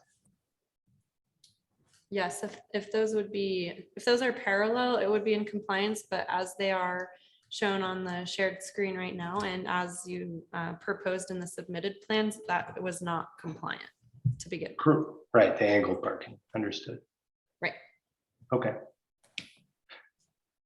And so parallel parking then could also bring, it's parallel parking, then it's detached landscape strip, detached sidewalk, etc. So am I clear, putting in this parking, you're actually replacing the sidewalk? The existing parking? sidewalk? Yeah, is We that? would, yeah, so we would still maintain a sidewalk, it would just be relocated.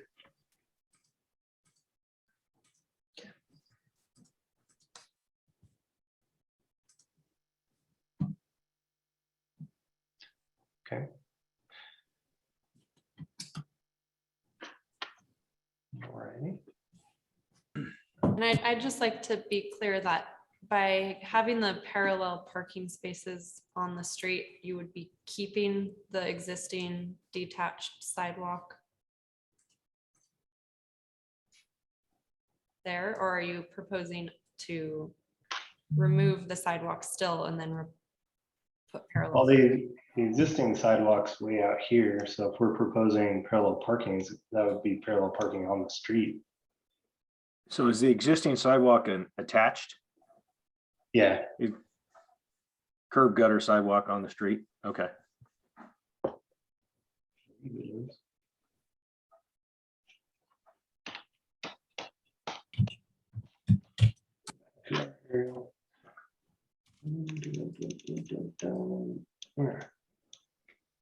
Yeah, so it's detached over here and it's attached down here on this side. So you can see here, we have this pulled out with parallel parking. We would just be adding another one of those. Yeah.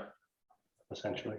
That's what they're saying is, hey, if you guys can get us any additional parking for the evenings, which doesn't conflict with the business, we'd be much appreciated. Yeah, I guess I'm in agreement with Derek's comment on that. It looks like they've kind of set the stage for doing some of those on that street already, some parallel parking. Okay. So that makes sense.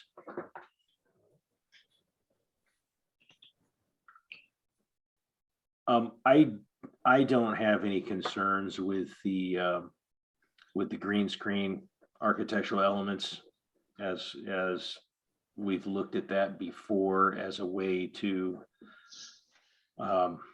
soften up, add interest and a level of architectural detail down at the pedestrian level for uses that aren't as conducive to having a storefront, or it would be storefront that was filmed over.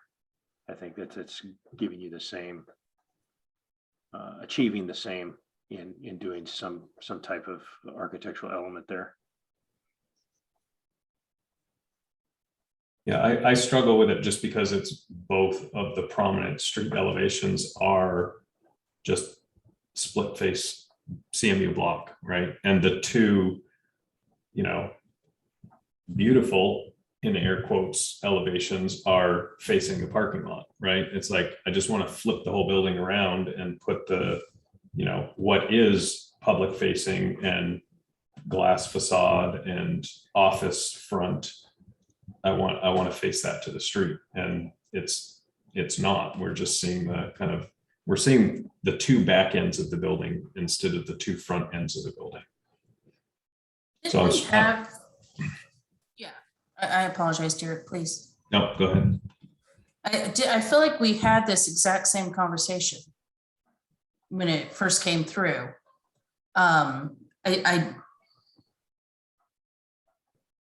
I honestly can't remember what the final decision was, but I do struggle with having, you know, there, you have a building, you have a facade that is pedestrian friendly. You're just not putting it on the street. And I do have an issue with that. Okay. The orientation and entry of the building hasn't changed. We have an access onto both streets that are existing. So in order to maintain the entrance of the building, it basically forces it to be either on the north or the west of the site. As far as the comment about just a split face block wall, that was never the intention and wasn't the intention previously. This design review commission challenged us to go out and, if we were going to do masonry, to do something significant and interesting. So we went through kind of a range of masonry iterations with basalite, and came up with about a 8 blend block pattern of ground face, smooth face, and split face of about 4 different makes and models to identify that as a feature instead of just a masonry wall. Something that was significant, has shadow play, has texture, has depth, and is not just a blank wall that's being painted or applied, but it's actually something that is significant and complementary to the landscape features. So I think from the previous conversation and what was previously approved, that facade, we're maintaining that architectural feature as previously approved from this commission.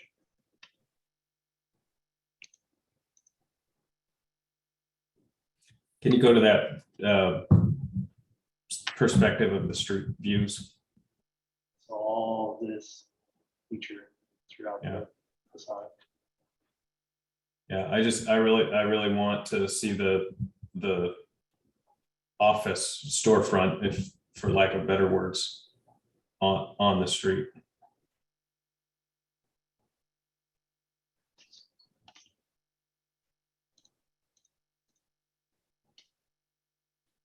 I guess, you know, I kind of struggle with the Are fact. you getting to it?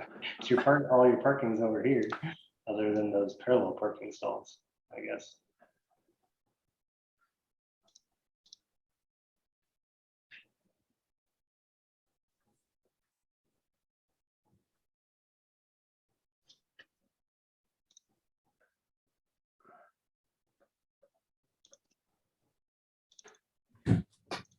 There any more discussion?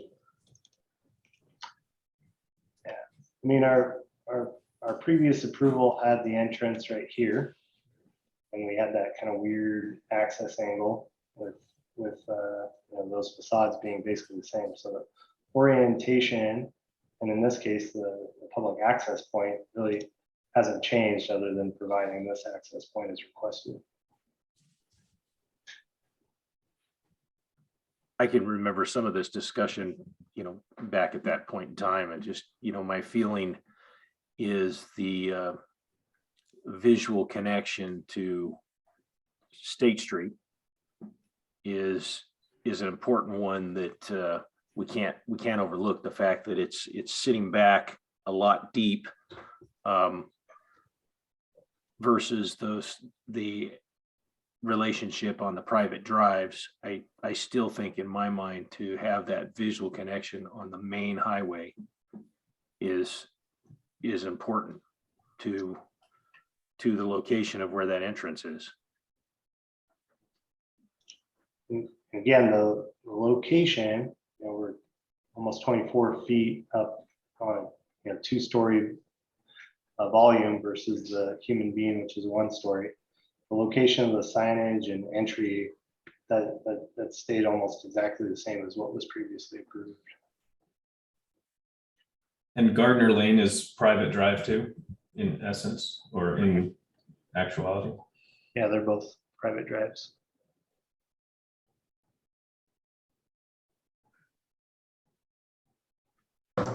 Which elevation is from State Street? Oh, can you go back, Chuck?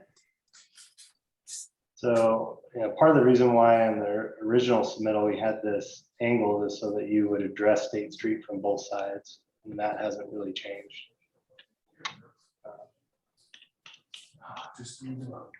So the facade that addresses State Street is this facade, to answer your question, Commissioner Gresham. So again, we're maintaining that pedestrian glazing requirement and connectivity. We have the originally approved access through Human Being to the north, the additional one that we've provided off of Gardner from the east. This facade in actuality is basically almost verbatim the same, because it had the garage door and the access door and the entry door and the windows. Nothing's really been modified off that elevation from what was previously approved.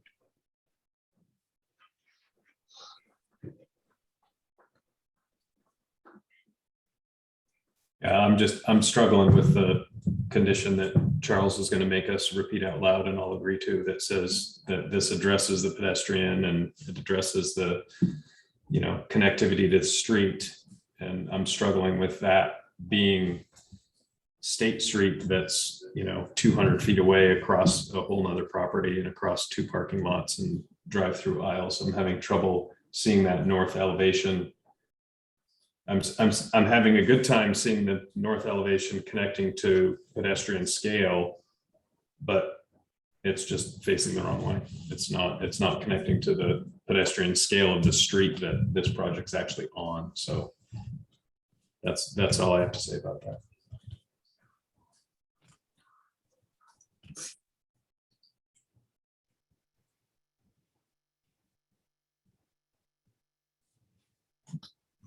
Anna, when this comes back, can you, in the folder that's online, or maybe just provide a link? I would like to see what we approved last time and read the minutes just to kind of catch myself up. And this is what was previously approved with the angled and it really hasn't changed on that elevation. Yeah, I can provide the packet that went through the entitlement process previously, including the minutes. It sounds like you wanted. Yes, thank you. Okay.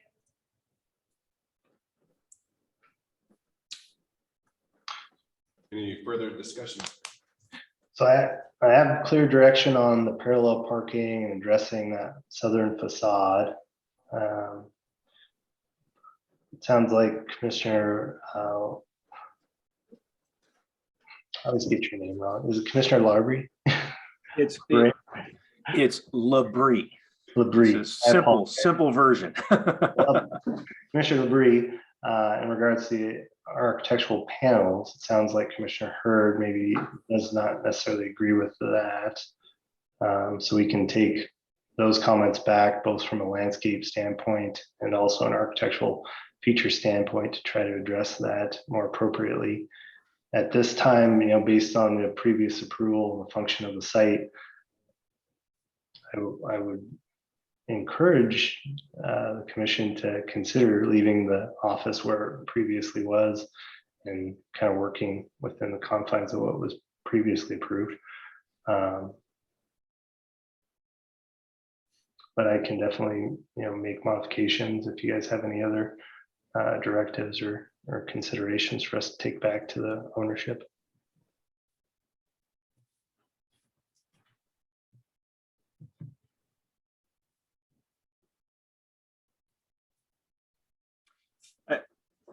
I don't know what the solution would be to get that entrance over shifted closer to Gardner Lane, where it almost had a relationship to Gardner Lane and, its distant relationship to State Street, albeit an important one, I think.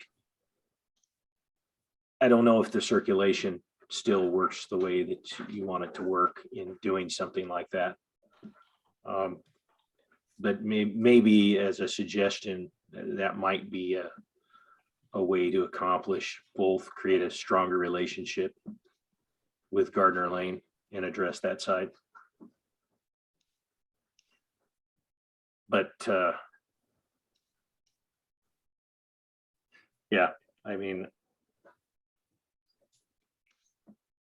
I think it's a tough situation because you've got frontage on three sides of this that really, in a perfect world, you'd be able to, create relationships to all three sides. And the reality is you got to have some kind of access and back house and circulation, vehicle circulation for this type of use. I mean, distance and proportion from Bowman's, which were our sites right here, the scale and signage is almost exactly what we would have. The distance from State Street is also very similar from Bowman's as well. So if we look at where that facade and signage is pretty close to where we're going to be. So, a couple considerations, but. Okay. Well, I'll take those comments back as well. Commissioner Labrie, thank you. Is that it for discussion? It is for me. For me as well. Thank you very much for your time today. And Thanks, Jeff. Look forward to addressing these comments and seeing you guys again soon. Okay, thank you. Yep. Happy holidays. Thank you, Mr. Hatch.